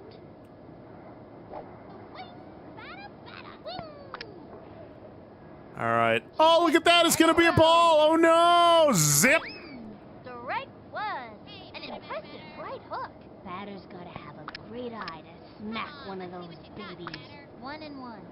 Target goes up and the pitch. One more time. Let's see if she can hit it. Let's see. Oh, there he goes. Bouncing ball. She Angela, goes for it. Up with catch it. the ball, Sydney. I swear I will rip out your hair. Oh, my goodness. Dimitri loves his computer almost. Ah, and the game ends the way it started with this idiot. She's set. Pitch Come on! Hit Catch it. hard. Ready? Didn't quite make it.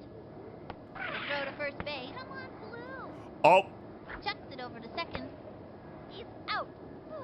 That'll bring our team up to bat. The Mighty Fishes! 11-1. What an outstanding game this has been. Absolutely crushed it! They played hard and got what they deserved. Race to Tin Pan Alley since his 20th. That's what the heck I'm talking about. 11-1. And the only reason they got that one was because my team flopped up.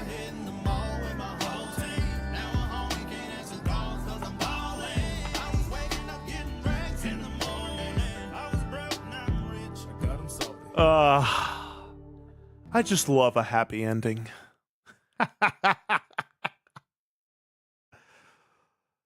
Oh, man. Well, once again, we absolutely killed it. Maybe they'll think twice before they take on the Mighty Fishies.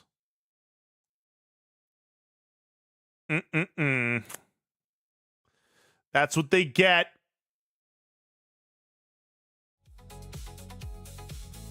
Late Night Noob, how you doing? Golly, 11-1. Oh my goodness. If they didn't want to play, they didn't have to show up. I'm doing all right, Late Night Noob. Doing all right. Alrighty, all really righty.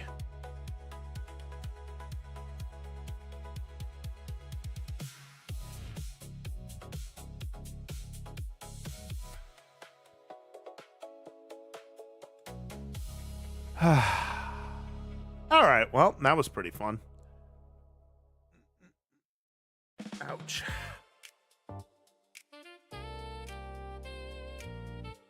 Anyway, absolutely, we kicked dirt in our face. They were so freaking bad. Oh man, that was good. That was good.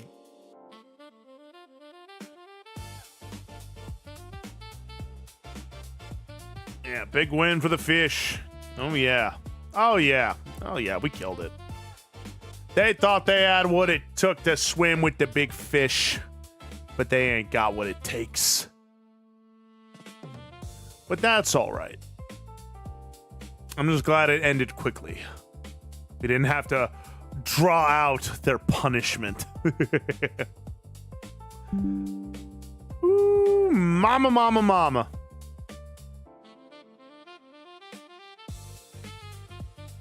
In a tournament, you can pick your team without the computer picking off your favorite players. Is that right, Gam? Ooh. We'll have to do that next time. Thank you, Gotti. How's your health? Snowy's worried. Don't worry, Snowy. My health is good, although I do have a full bladder, so I'm going to go ahead and pee real quick. Let me be right back. I'll be right back. I got to have a victory pee.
Oh.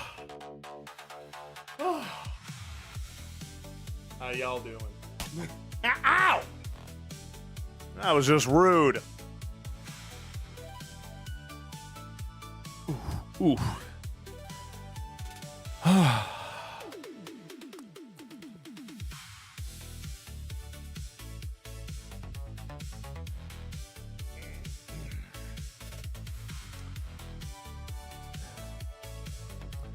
I am feeling all kinds of good today. Really needed that win there.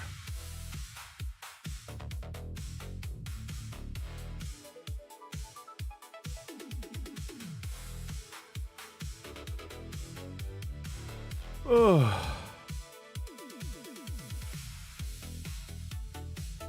Got it, alternate.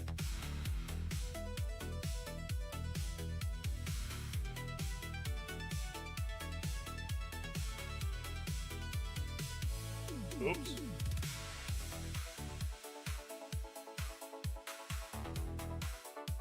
Huh.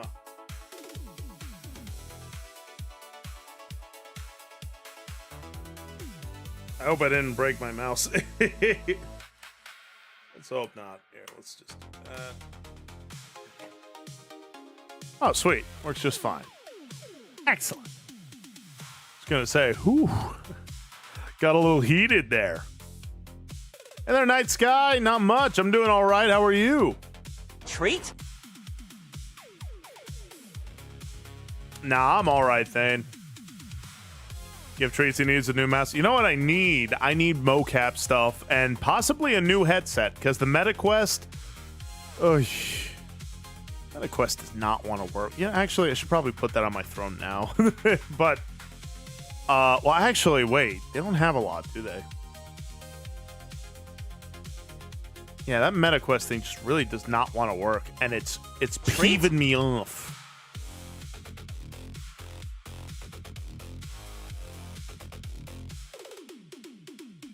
Let's see, VR headset. Let's see. I have the MetaQuest 3 thing, and it barely works. Treat? It's just the most like, oh boy, you know? It's like a really expensive piece of equipment, and oh my goodness, it works like half the time. I'll need to like really look into like what VR headsets are like really good.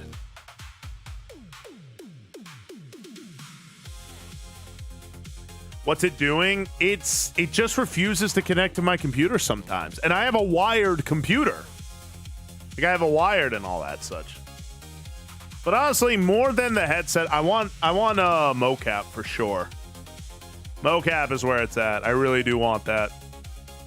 All the 3D VTubers do it, and I'd like to do it myself.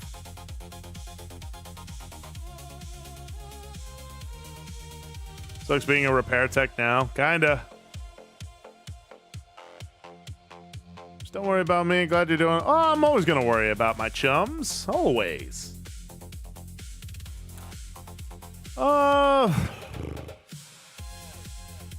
You can see if you can borrow one to see if that's true. I guess I could.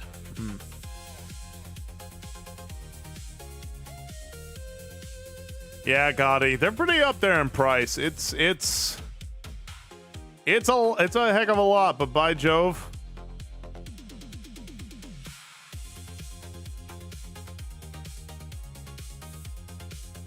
Like I said, personally, I would prefer what's it called? Motion capture equipment.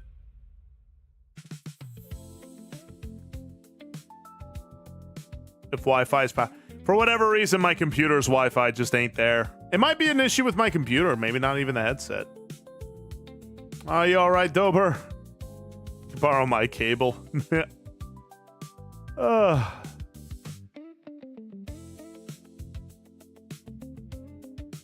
Yeah, who knows? Though that would be fun. We'll see.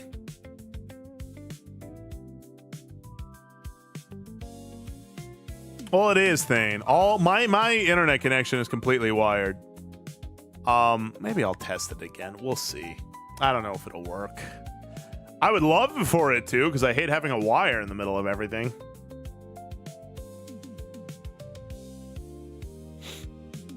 But, yeah. I was even thinking of, like, making my own background, you know? Because, like, okay, so Warudo is actually quite a powerful system, but I don't utilize as much as I could. There's so much more that I want to do. You know what? Actually, kind of giving myself homework right now. You know, things to do after stream today.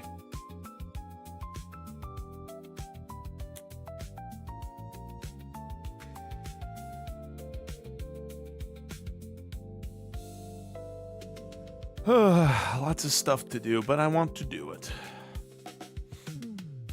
Oh, don't be sorry for Zapdy. I don't care about the mood. I care about all of you. And of course, chum, we'll be praying for your dad. Don't ever be sorry about that. I don't give a gosh darn heck about the mood if one of my chums needs a prayer. Man.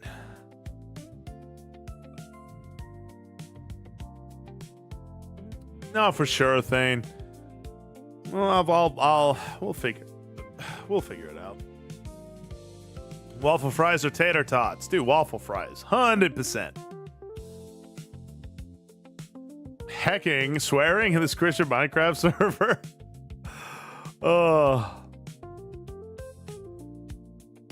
So raid what? But yeah. We'll see. There's so much that I want to do, but I'm just limited by stuff. You know what I mean?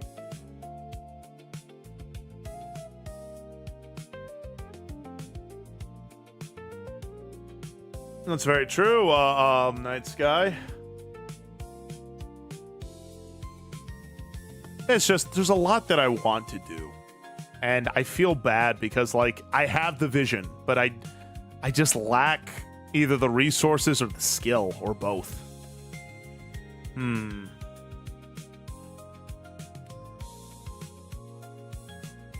There's just a lot. You got it, Dirkad.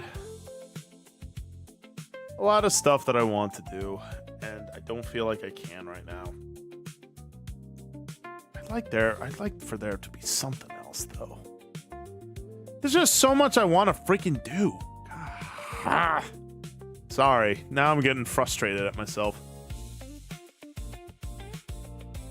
Dude, you can do anything. Well, that's the thing, Night Sky.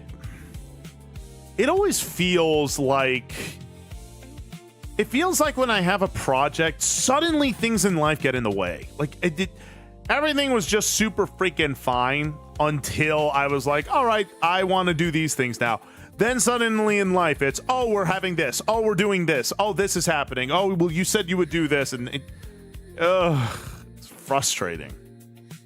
It's like, I just want to work on the stuff that I want to work on.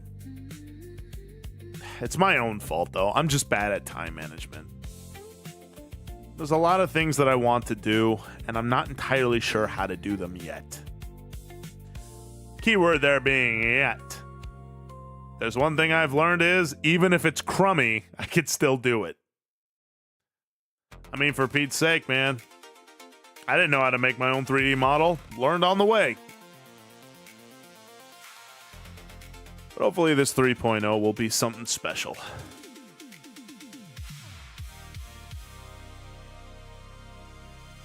Yeah, ain't that the truth? It's just like I go, oh, okay, time to do these things. And it's like, nope, you're not doing that. You're actually doing all these other things that you don't want to do because something. It's, it frustrates me.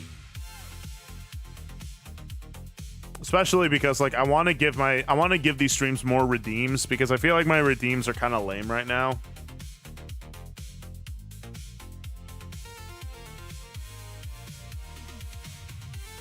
Life has a habit of getting in the way. That's what I mean, but it's one of those. I should be better about making time. Because, like, I make time for everything, but hot damn, man, I get so little time for myself. Ugh.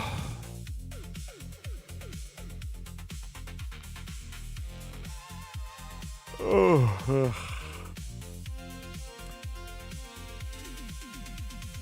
But yeah, I still try to just keep it up. I want to get more redeems going. I want to get more stuff going. Oh, for sure, Lavender. Life is what happens while you're busy making other plans. Wise words from your dad there. Yeah, just, you know, it just frustrates me because there's a lot that I want to do. And I mean, like I said, I'm either restricted by equipment, skill, or time. And it makes me go like, oh. I appreciate that, Keto. I don't know. Maybe I just feel a little bit stuck. You know what I mean?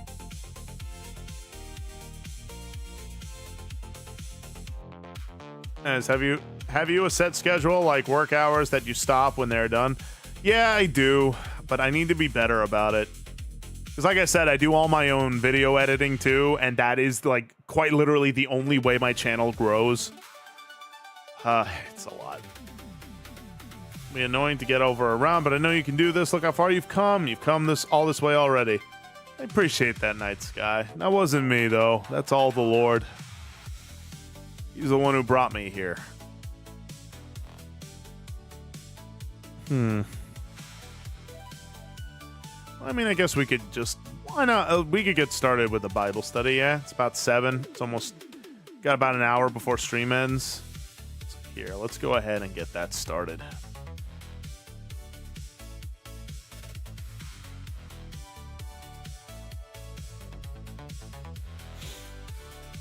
Ooh.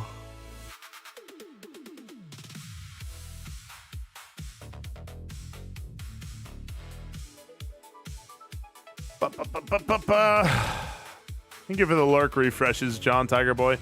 And if I could I get lurk and check-in redeems? I need to start reminding myself to say that more because every 30 minutes Twitch does not count you as a viewer if you don't give in a quick message or a redeem or something. So the check-in and lurk redeems really do help, or a quick message or something. It would really help me out a lot. I appreciate that.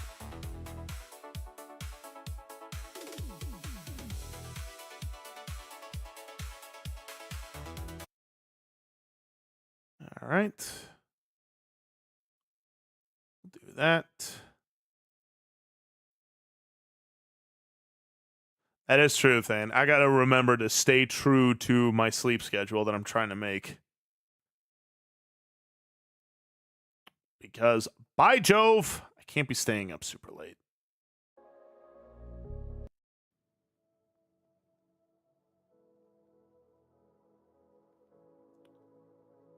Okay. So, let's go ahead and do another Bible study. So, last Bible study, what we did was we did Psalm 77. It is a really good psalm. It's one that I really do enjoy a whole heck of a lot. But another psalm, and this is my favorite psalm personally, is Psalm 69, which I have talked about before. But I think it's good to revisit, you know, in order to kind of keep our knowledge of. So, Psalm 69... The reason why I love this, and this psalm is actually kind of what inspired, I mean, the character you see before you, you know?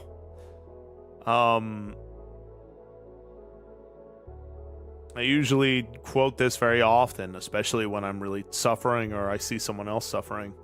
Psalm 69 is a psalm. It's one of the most emotionally intense psalms in Scripture, I would say. Because it's a cry from someone who is drowning. And not just physically drowning, but emotionally drowning, or socially drowning, or very much spiritually drowning.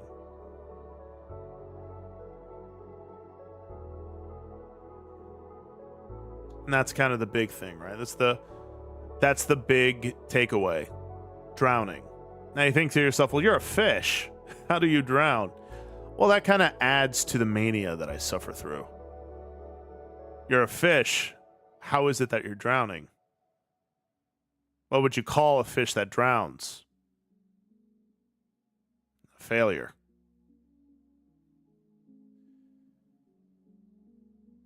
but it's definitely, I would say, some of the most frequently, this is one of the most frequently quoted Psalms, especially in the New Testament, because it foreshadows the suffering of the Lord Jesus Christ. It speaks to anyone who has experienced rejection, rejection or false accusations, loneliness, betrayal, the feeling that doing what is right has only made life harder. Exactly, dear God. You're made as a fish, you're made to swim, yet you're drowning?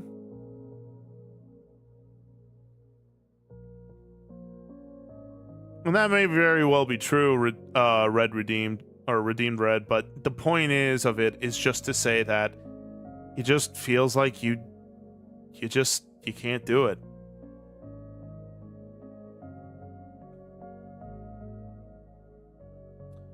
There's been a lot of stuff. Yeah, Fenla, that's a good word. Overwhelmed.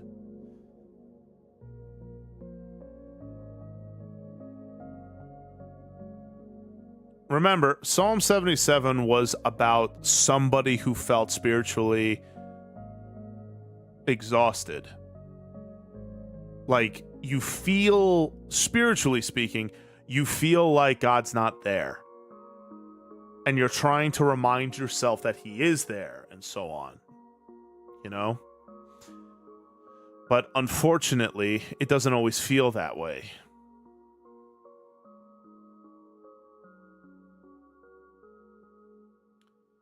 And so, in Scripture, the way you combat that sort of brainworms is by remembering the deeds of the Lord. What about this one, though? Psalm 69 talks about what happens when you feel overwhelmed. Like the weight of everything is crushing you. That's why I love how this psalm starts. Save me, O God, for the waters have come up to my neck. That's why when people ask me, what's my favorite verse? There it is. Save me, O God, for the waters have come up to my neck. And it's like, really? That's your favorite? It's like, yeah. It's the one I quote very often.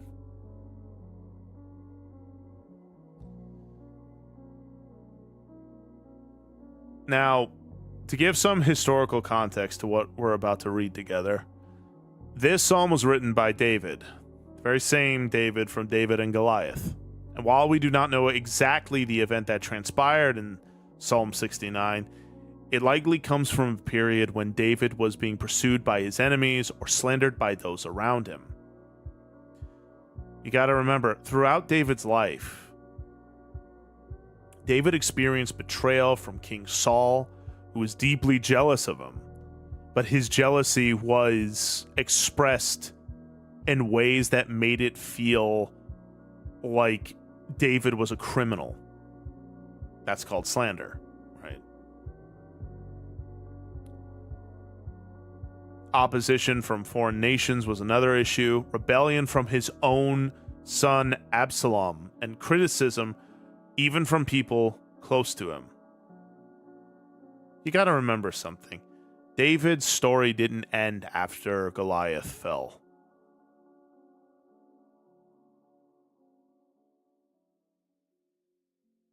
Despite David being such a radical dude, being someone who, the Jewish fathers looked up to.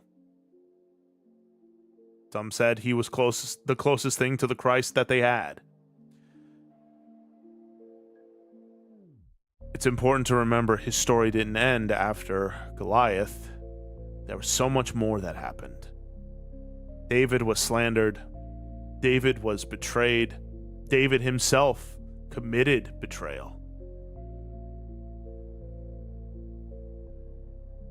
And it's very easy to feel like when people slander you, it's easy to want to close off and say, I don't want to let anyone in anymore. And while you definitely should still be wise on who you allow in, which is something I learned the hard way, you also shouldn't close yourself off either. It's a balancing act.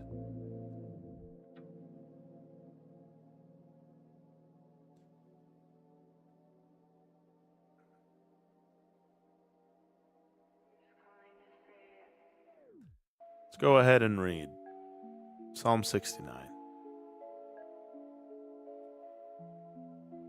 Save me, O God, for the waters have come up to my neck.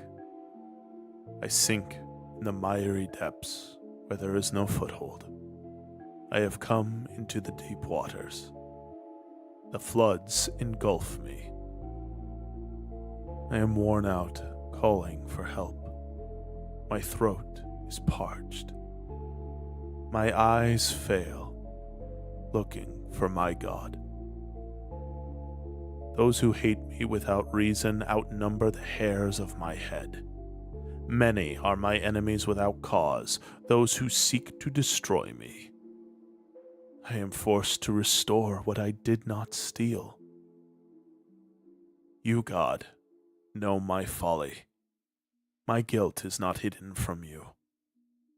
Lord, the Lord Almighty, may those who hope in you not be disgraced because of me.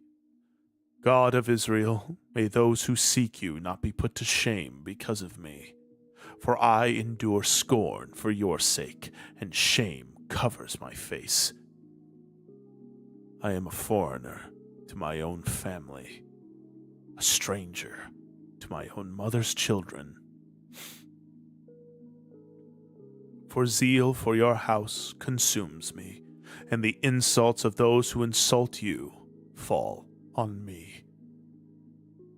When I weep and fast, I must endure scorn. When I put on sackcloth, people make sport of me. Those who sit at the gate mock me, and I am the song of the drunkards. But I pray to you, Lord, in the time of your favor. In your great love, O God, answer me with your sure salvation. Rescue me from the mire.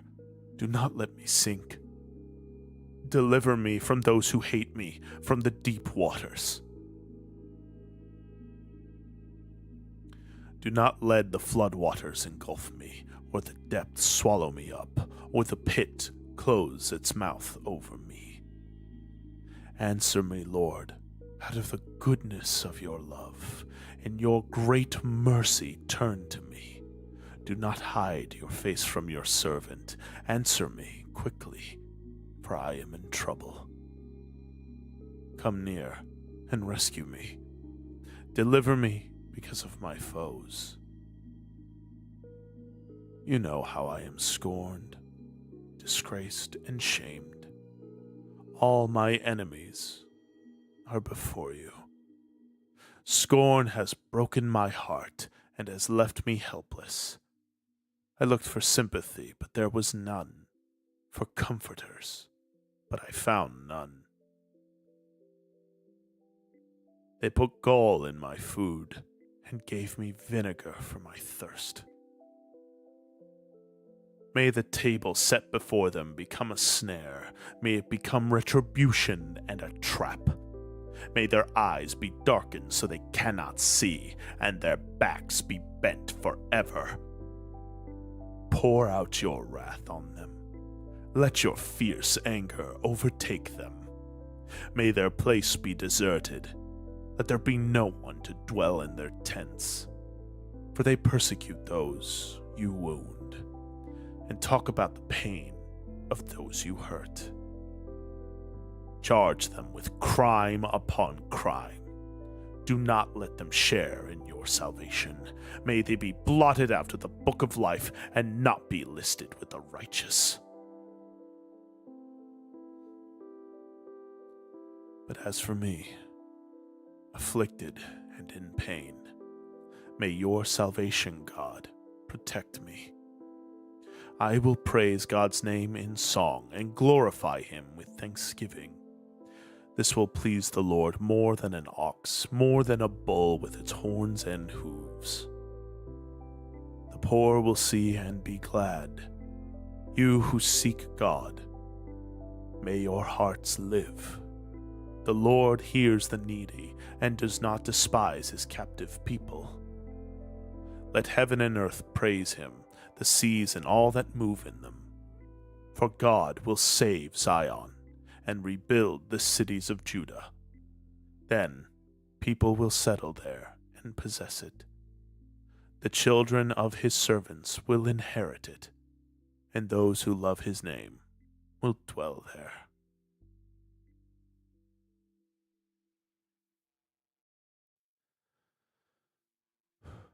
So yeah, bit of a bummer, huh? There's a reason, though.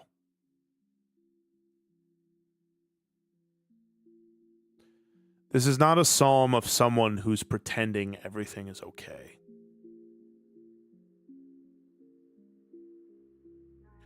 It's a prayer coming from someone who's barely keeping their head above water. Someone who's barely hanging on.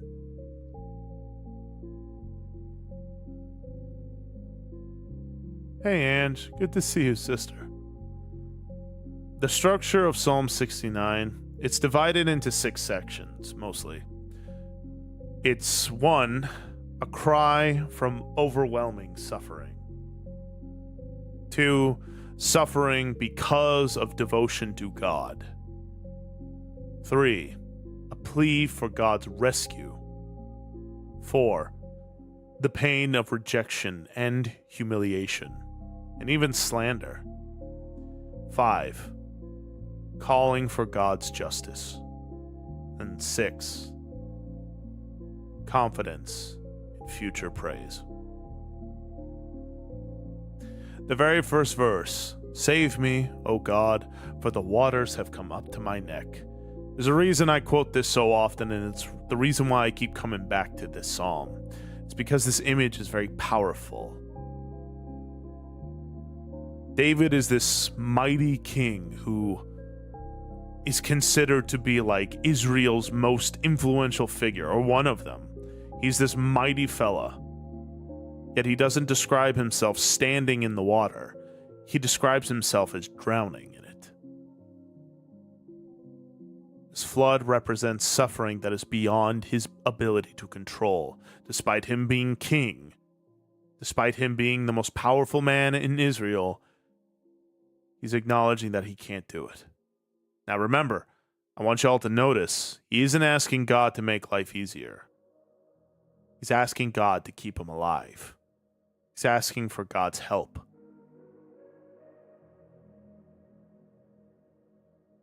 Now,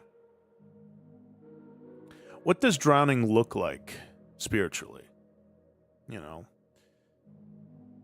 in truth, despite how dramatic this sounds, it's really not that dramatic.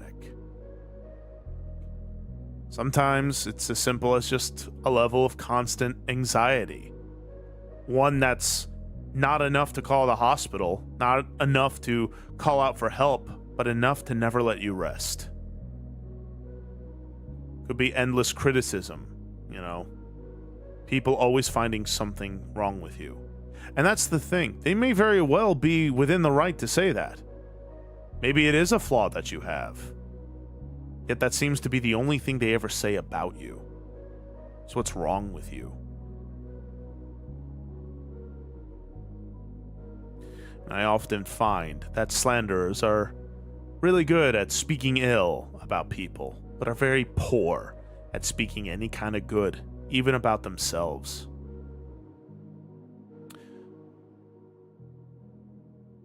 Sometimes drowning spiritually is isolation. Look, I understand that sometimes isolating yourself can be beneficial. It can be good to take some time for yourself.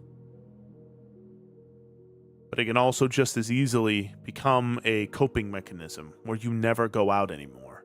You stay within your own little bubble. Sometimes it feels like you're being misunderstood. People seeing or hearing one thing, but never actually taking the time to look at another.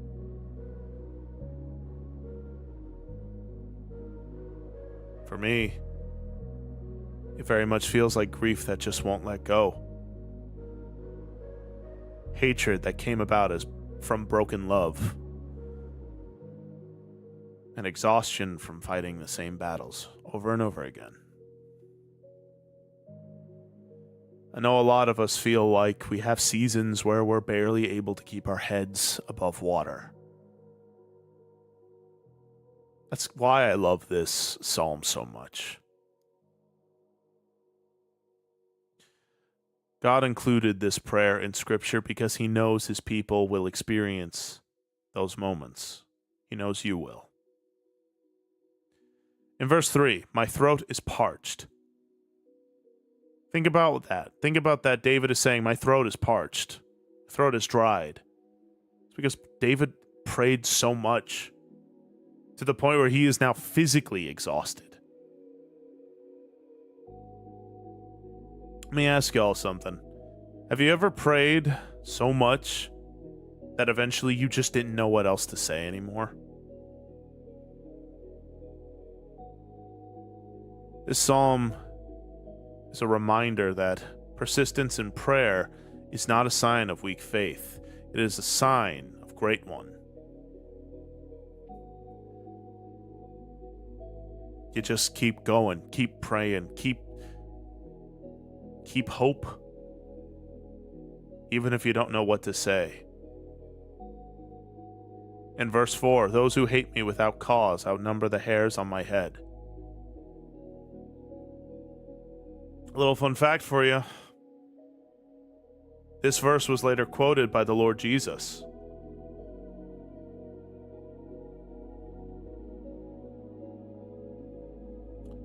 John 15:25.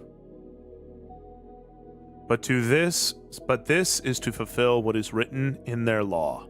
They hated me without reason.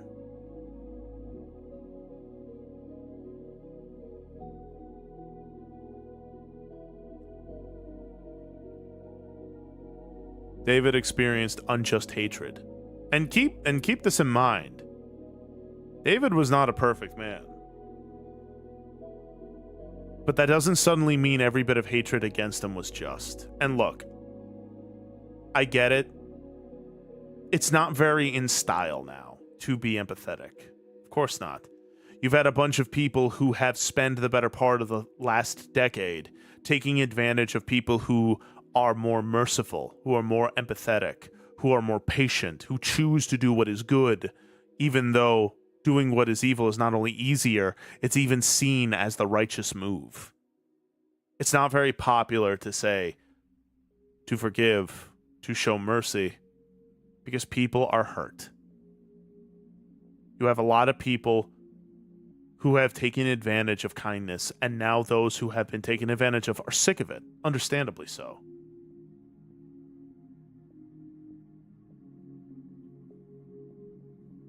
It's important to remember that Jesus suffered this too, but he suffered it perfectly.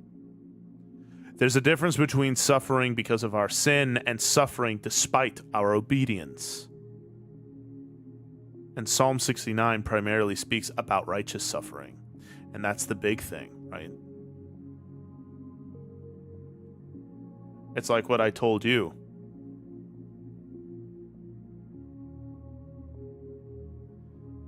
When I told you all that it took me a while before I just straight up admitted to the Lord in prayer that I hated the people who wronged me.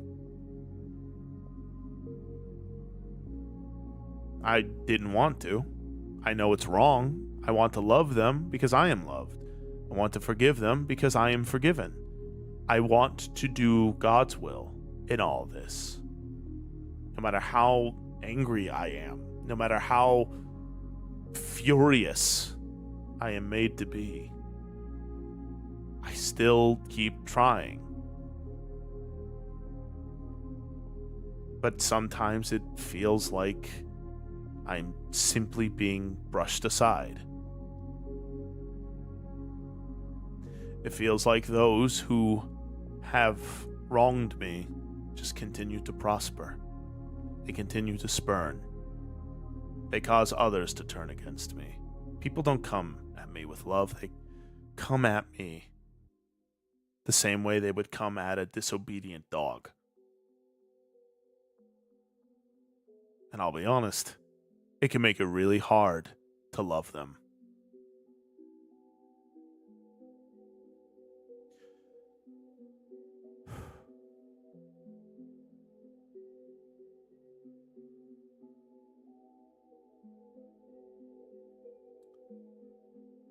And this psalm acknowledges that.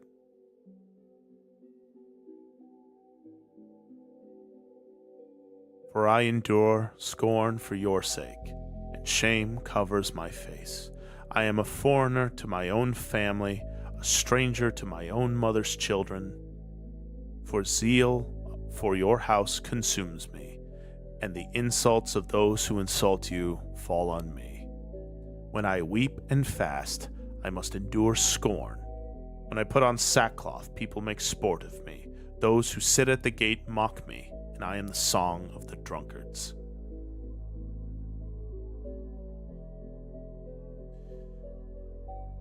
The disciples remembered that verse, for zeal for your house consumes me.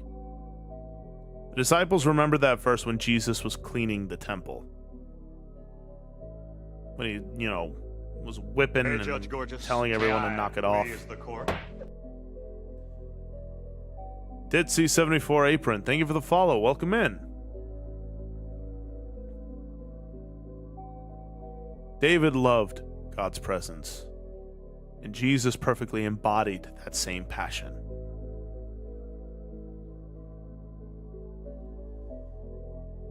Sometimes obedience creates opposition, and a lot of people are not patient enough to watch someone grow.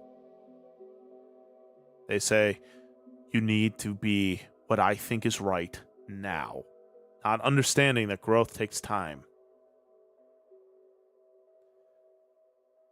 The world very often celebrates compromise. Some of us, like myself, are too cowardly to do anything else. But wholehearted devotion to God can make others uncomfortable. Jesus warned his followers that that would happen, as he warned all of us. Can following God actually make life harder? Yeah. But hardship is not the evidence that God has abandoned you. Most of the time, it's evidence that you truly do belong to him.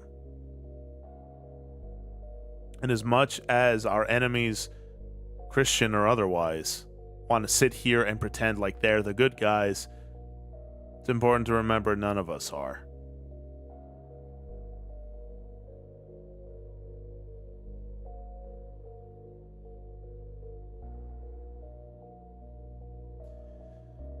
Now, David eventually prays for rescue.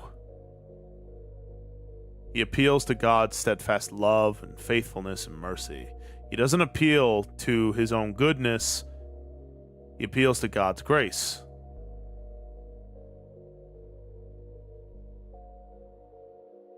When we pray, what do we appeal to? Is it our performance or is it God's character? And the gospel teaches us to approach God because of his mercy. Now, throughout Scripture, God's face represents his favor and presence. David isn't merely asking for rescue when he says, "Do not hide your face from your servant." He's asking for fellowship. He's asking for the Lord to look favorably upon him.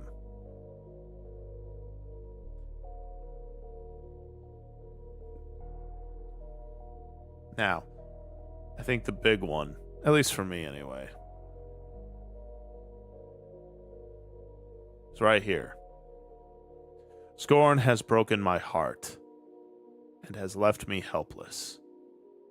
I looked for sympathy, but there was none, for comforters, but I found none.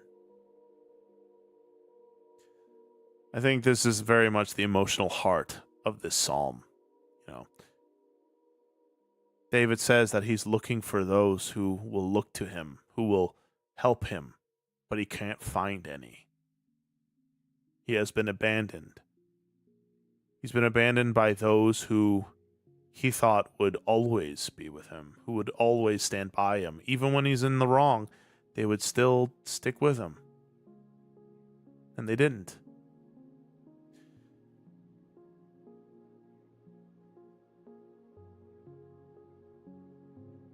I think that's probably one of the hardest parts.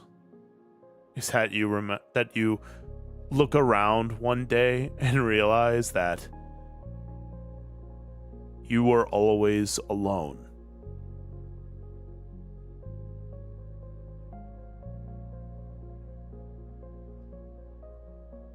That just when you found, or just when you thought you found the place where you belonged, you come to realize that you were just alone in a crowd. People were looking for a reason to hate you. And their version of justice is tearing you apart.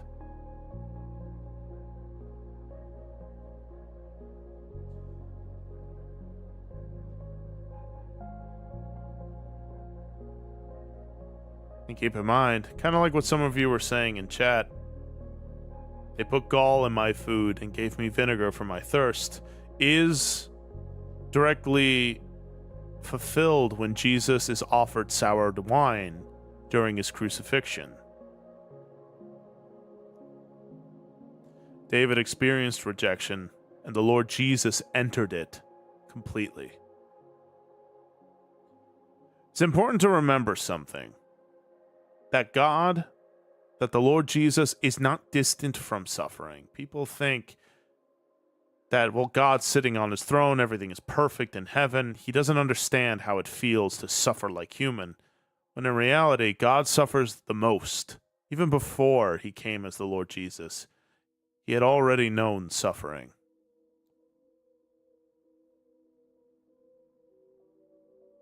God never did a single thing wrong. Yet we wronged him.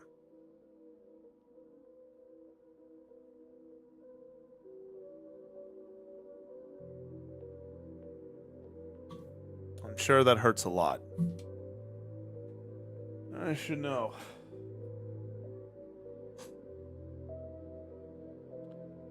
The Lord knows betrayal and false accusations to be mocked, abandoned, physical pain, and emotional grief.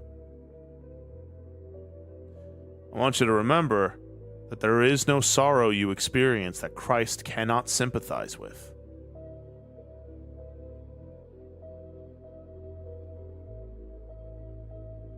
I know it's easy to think that God is separate or farther from you or farther from your pain. But Hebrews 4:15 says, "For we do not have a high priest who is unable to empathize with our weaknesses, but we have one who has been tempted in every way, just as we are, yet he did not sin."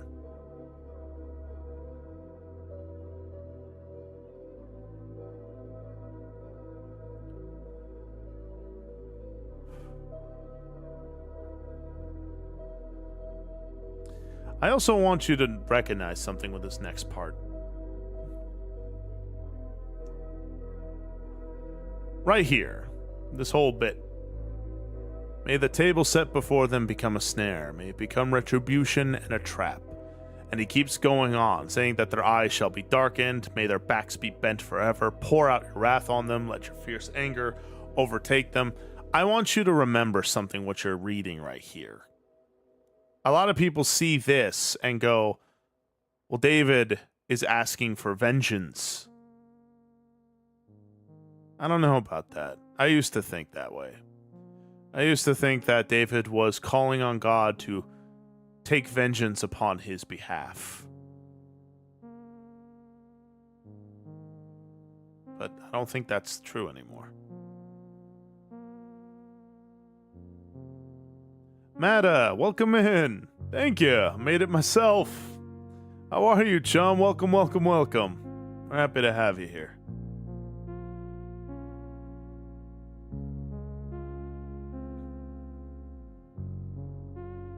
And Lewis, welcome in. Good to have you in, chum. It's easy to look at this, right? To look at Psalm 69, 22 through 28 and think that this is a call for vengeance, but I don't think it is. Not anymore.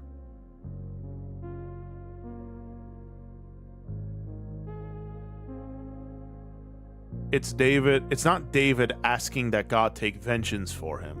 It's rather God is calling upon God to judge the wicked. It can be a bit difficult to read at times, but I want you to notice something. David's not taking revenge himself. He's not creating machinations or plans that will cause his enemies' downfall and his prosperity to commence, but rather he's entrusting judgment to God. Now, what is the difference between vengeance and justice? And in this case, vengeance says, I will make them pay. So if David started saying things, I will set the table before them and it will become a snare, it will become a retribution and a trap. I will darken their eyes so they cannot see and bend their backs forever. I will pour out my wrath on them. I shall let my fierce anger overtake them.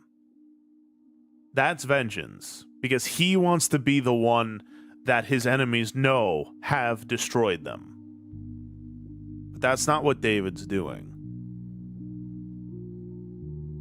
David is saying, Lord, may you judge these wicked people who have done wrong to me. Justice says, God, you judge rightly, and into your capable hands do I leave it to. Psalm 69 teaches us to bring our desires for justice to God rather than taking revenge into our hands. After all, Romans 12:19, vengeance is mine, I will repay, says the Lord.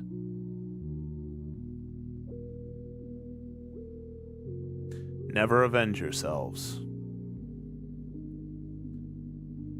Beloved, never avenge yourselves. Vengeance is mine, I will repay, says the Lord. Now, is it sinful to ask God to deal with evil? I don't think so. After all, this psalm repeatedly models an honest and earnest prayer for God to stop oppression and judge wickedness. But remember, the key is leaving it into God's hands. Don't be afraid to vocalize how you're feeling. I did. When I finally admitted that I hated these people, I said, God, this is how I feel. I hate these people. I want to destroy them. I want to rip off the veil and I want to parade them around. I want them to feel every bit as humiliated and disgraced as I am. I will cause all manner of schisms so that they're as alone as I feel. That's how I feel. But that's not what I want. Not really. My spirit wants to forgive, because I have been forgiven.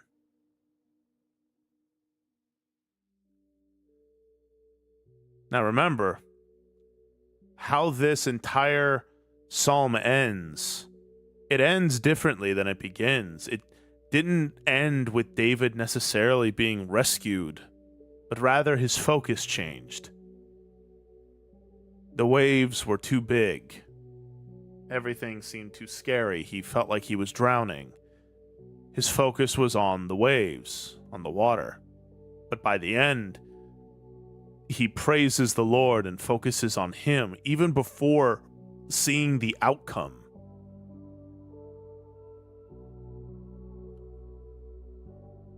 I will praise God's name in song and glorify him with thanksgiving. Even before salvation arrives, David already knows that it's just a matter of time. Faith often sings before the victory arrives, not out of arrogance or pride, but rather out of sure hope. Knowing for sure that God's faithfulness will never fail. Not because the suffering is gone, but rather because God is still holy, still worthy, still the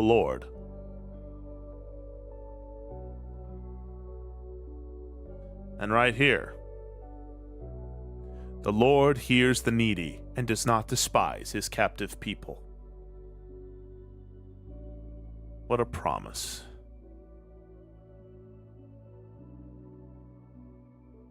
Notice that it doesn't say that God only hears the strong or the worthy, those who have earned him.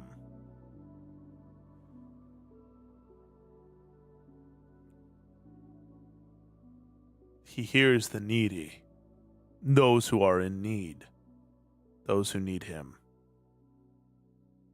I want y'all to remember something. I know you all have lost a lot. I have too. But so long as you have not lost the big fish, the one who made the water that we all swim in, you haven't lost everything. And even more, you haven't lost the one thing you need for all situations. Fact is, you have hope. Because the Lord who loves you hears you. Because you are needy. We all are. God welcomes honest prayers. Remember that. Honest prayers is not the same as clean prayers. And just as Thane and I were talking about not too long ago, unfortunately, Christianity has this reputation of being this sanitized way of living. Everything has to be squeaky clean. Everything has to be nice and holy looking. Everything has to have this air of untouchability.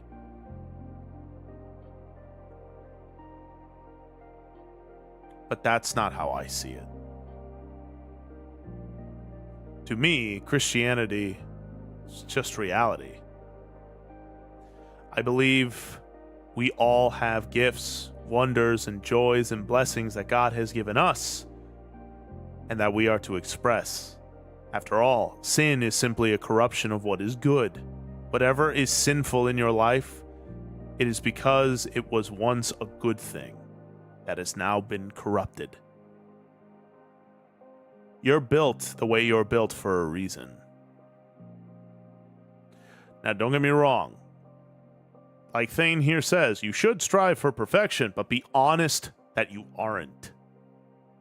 And that's what I mean. God hears honest prayers. Meaning, as hard as it was good that I admitted that I hated them. I knew it was wrong to hate these people. I know I want to forgive. I want to let go. I don't want to hold on to grudges anymore. I know all that. I want all that. But I just couldn't. And I was honest about that. What did I want to happen? What was I feeling? Then I gave it to God. I felt a lot better. But more than that, I felt peace after it. And don't get me wrong, demons still try to get me to dwell on the past, to dwell on those whom I despise. But what does a salmon do? We swim, and that's what I do. I keep going. Now, don't get me wrong, I push myself a little too hard, I admit. But I just can't stop. Maybe I'll take a break, but I won't stop swimming. I can't. What else does a salmon do? But it's important to be honest. After all, David here never hides his pain. God is not intimidated by your tears. He's not intimidated by your pain, questions, exhaustions, or fears. He knows exactly what you're feeling, but he wants you to come to him with it. A therapist may know exactly what you're going through, but until you come and talk to them, nothing will change. Similar here. Righteous people may suffer, and obedience doesn't guarantee comfort, because sometimes faithfulness invites opposition, including from your own siblings. There's always going to be infighting, in every community, in every group of people. Don't care who it is. There's always going to be discord. Always. Why do you think the app is called Discord? That you thought that was an accident? They knew what they were making. They knew what we would use it for. Now remember, Jesus fulfills Psalm 69. This psalm repeatedly points to Christ, as does most things in the Word of God. They hated me without cause, for zeal for your house consumes me. They gave me sour wine. Now Jesus is far greater than David, of course, yet Jesus suffered perfectly, though he was perfectly innocent. The Lord Jesus was not quiet or dishonest about his suffering to the Father. He prayed and earnestly expressed how he felt. He knew the Father loves him, and so he wants to hear from him. Leave justice with God. Psalm 69 teaches us not to deny our longing for justice, but to surrender it to the righteous judge, trusting that he sees what we cannot and will act in perfect wisdom. That's why often when I pray and I say, Lord, if you must rebuke my enemies, please rebuke them gently. This is probably one of the greatest acts of defiance to myself, because it's the exact opposite of what I naturally want. But I pray it because I know it is what the Lord would want, for me to express the same mercy I have been shown. Even though my flesh rips itself apart in order to hate those who have done me wrong, my spirit still yearns for holiness, for them and for me. Remember, worship is an act of faith. David praises the Lord before his rescue comes. Remember, sometimes praise is not a response to victory, it is a declaration of trust in the middle of a battle. That's why we are meant to praise the Lord even when trials arise. Not because we are strong enough, but because we know the one who has already won. That's kind of why I'm not a big fan of that meme on Twitter you see, in the end we win, or in the end he wins. I'm like, what do you mean, in the end? He is the end. The Lord said, but take heart, I have overcome the world. What do you mean, in the end we win? He has already won. The race is over. Yeah, shoot, Jerry just said that. Exactly, Jerry, though. The war is won. Christ has won. He won. He conquered the world without a single war. He did what every other ruler, dictator, or warlord gets wet dreams for, which is to conquer the world. Yet the Lord Jesus did it without drawing a single blade. Without a single battle, the Lord Jesus won. It's over. Demons know it. Even the world knows it.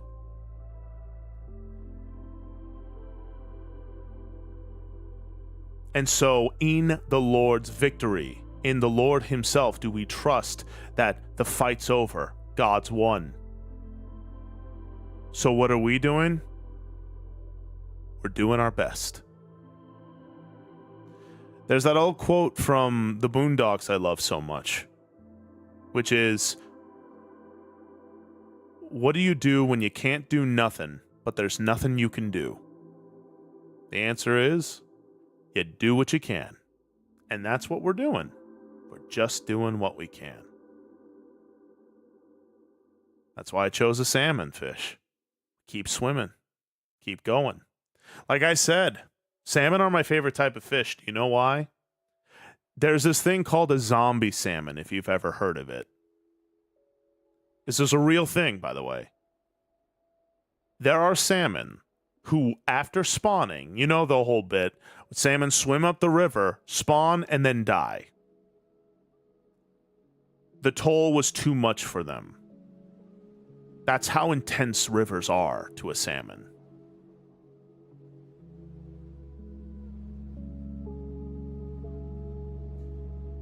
Yet there are some salmon who get to the top, spawn, and they don't die. They keep swimming. Even while their flesh is rotting, even while their body breaks apart, they keep swimming upstream. They keep going. That's how strong of an instinct salmon have to swim. It's not like other fish. Other fish are swimming around. They don't even know what they're doing or where they're going. They're just swimming around and surviving. Yet salmon have a purpose, and sometimes that purpose is so powerful, they refuse to die. They just keep swimming. Until genuinely their body breaks apart to the point where they can't swim anymore. There's a reason I chose a salmon. It's because I respect that. Having so little quit in you that even death itself isn't enough to dissuade you from stopping.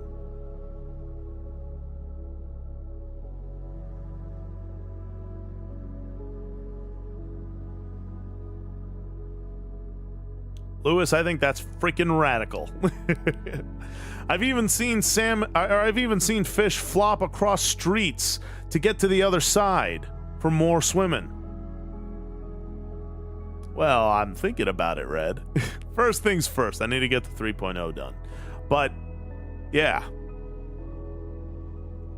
That's why I chose the salmon. It represents my faith. It represents me. Someone who just keeps going forward, even when he's breaking apart, even when he hurts, even when he cries, even when he wails, even when he groans. I'm still swimming forward. And I hope you remember this. It is not because I'm freaking awesome. I'm not. I'm a humongous crybaby. I am emotionally immature.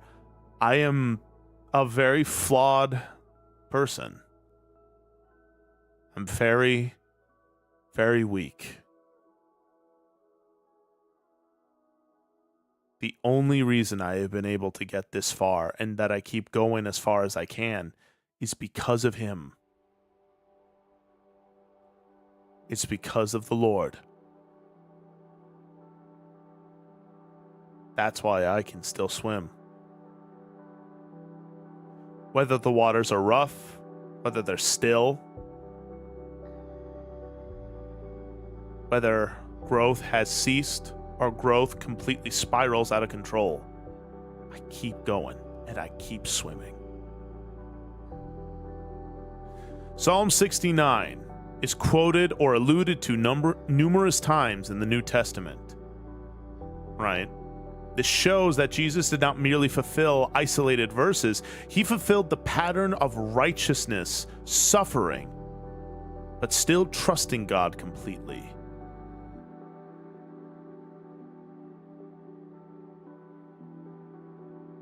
Where do you feel like you're drowning right now?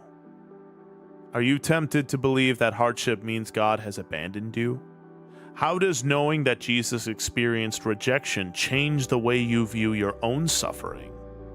Is there someone you are trying to repay instead of entrusting to God's justice? What would it look like to praise God before your circumstances change? And how can Psalm 69 shape the way you pray when you are overwhelmed?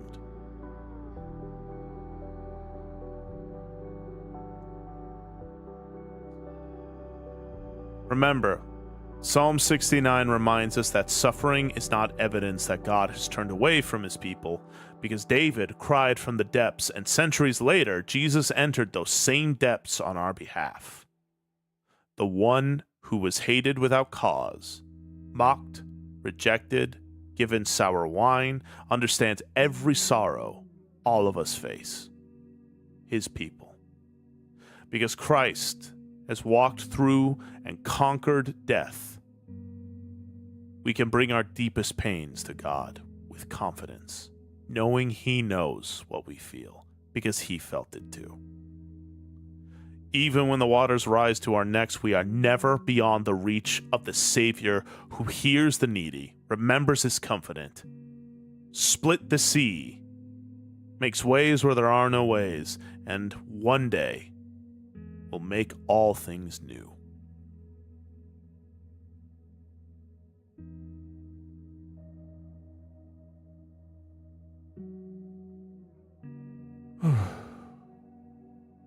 So I hope that helped y'all out there.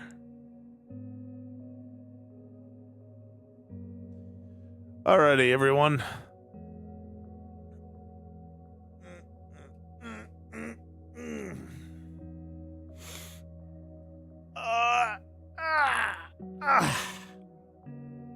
Whew. I'm glad, Crafty. Okay, let's pray, and then I'm going to end stream. Because I am tired, but I still have a video to edit. The grind never ceases. The swim never stops. Our Father in heaven, our Lord and our God, in Jesus' name, I pray. Praise your holy name. Thank you for granting us strength in our gills, faith in you that gives us strength in our fins. I pray on behalf of Colin, who prays for a lady at his church. She might have cancer in her stomach area. I pray that she doesn't, but if she does, stretch out your hand of healing and heal her of this evil disease. I also pray for the grandkid of a couple at his church who had a tumor in their head and a stroke recently in the hospital. Save them and heal them, Lord. Save them from their suffering. I pray on behalf of Bluesy, prays for his sister-in-law, for she's due to go into surgery, and also his grandfather who has dementia. May your hand of healing and blessings be over them as well. I pray on behalf of Alternate, who likes to pray for the chums, for me, and for Grace, too. That they all recover, that we all recover from whatever it is that is causing us great misery. Pray on behalf of Zapti, who prays for his father, or his dad, rather, that his health is getting worse, but I pray, Lord, may his health become much better. Express your wonders and miracles to him. And I pray on behalf of your God, whose family is going through some financial issues.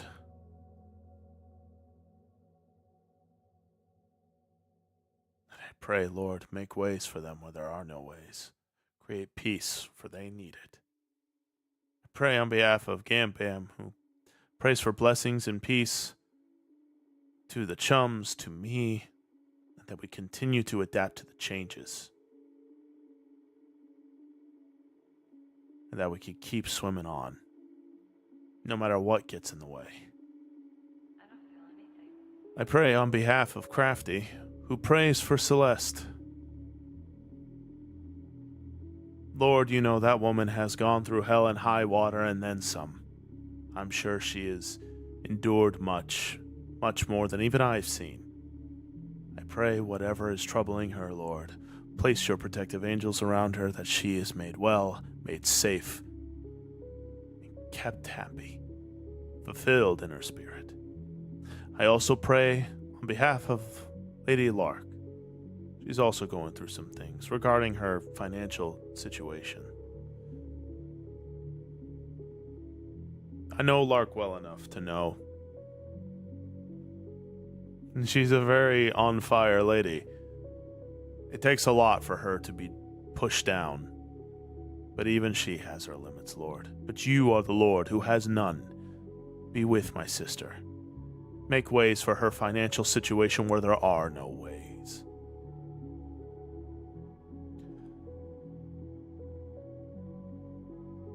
I pray for blessings and peace for all of us here.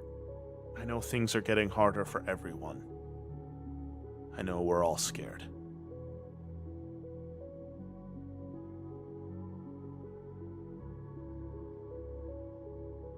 I pray that our fears become the offerings we held in the altar of our own hearts and given to you. And that in place of our fears is given faith. That we know things will be okay before they are. I also pray, Lord, for my mother, who recently went through some surgery. I haven't been able to get in contact with her. I hope she's okay. And I pray that you take care of her.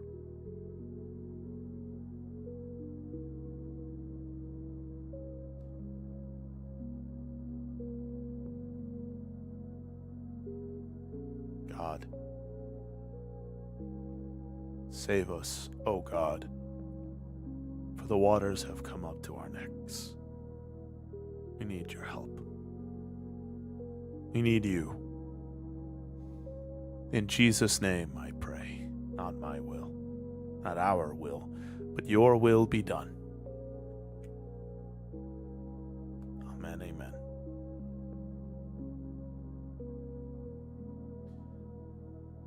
Whew.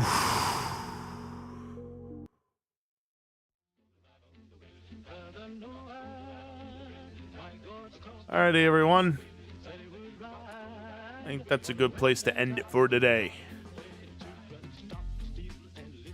So, if you're new here, my next stream will be on Friday at 12 p.m. Eastern Standard Time, unless we decide to change it. Sometimes Friday and Saturdays are my collab days, so the schedule sometimes changes.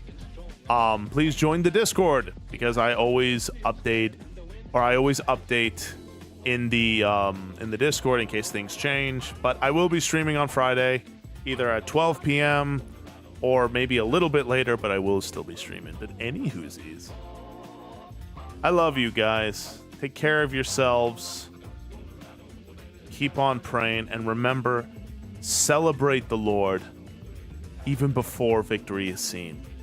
That's one of the greatest acts of faith you can give. And above all, more than anything or anyone, remember, chums, swim to him. I love you. I do. I can't wait to see you guys again.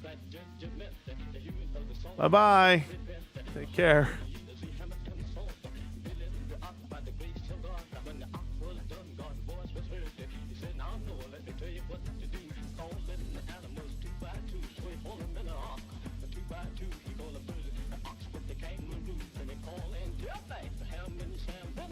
Together.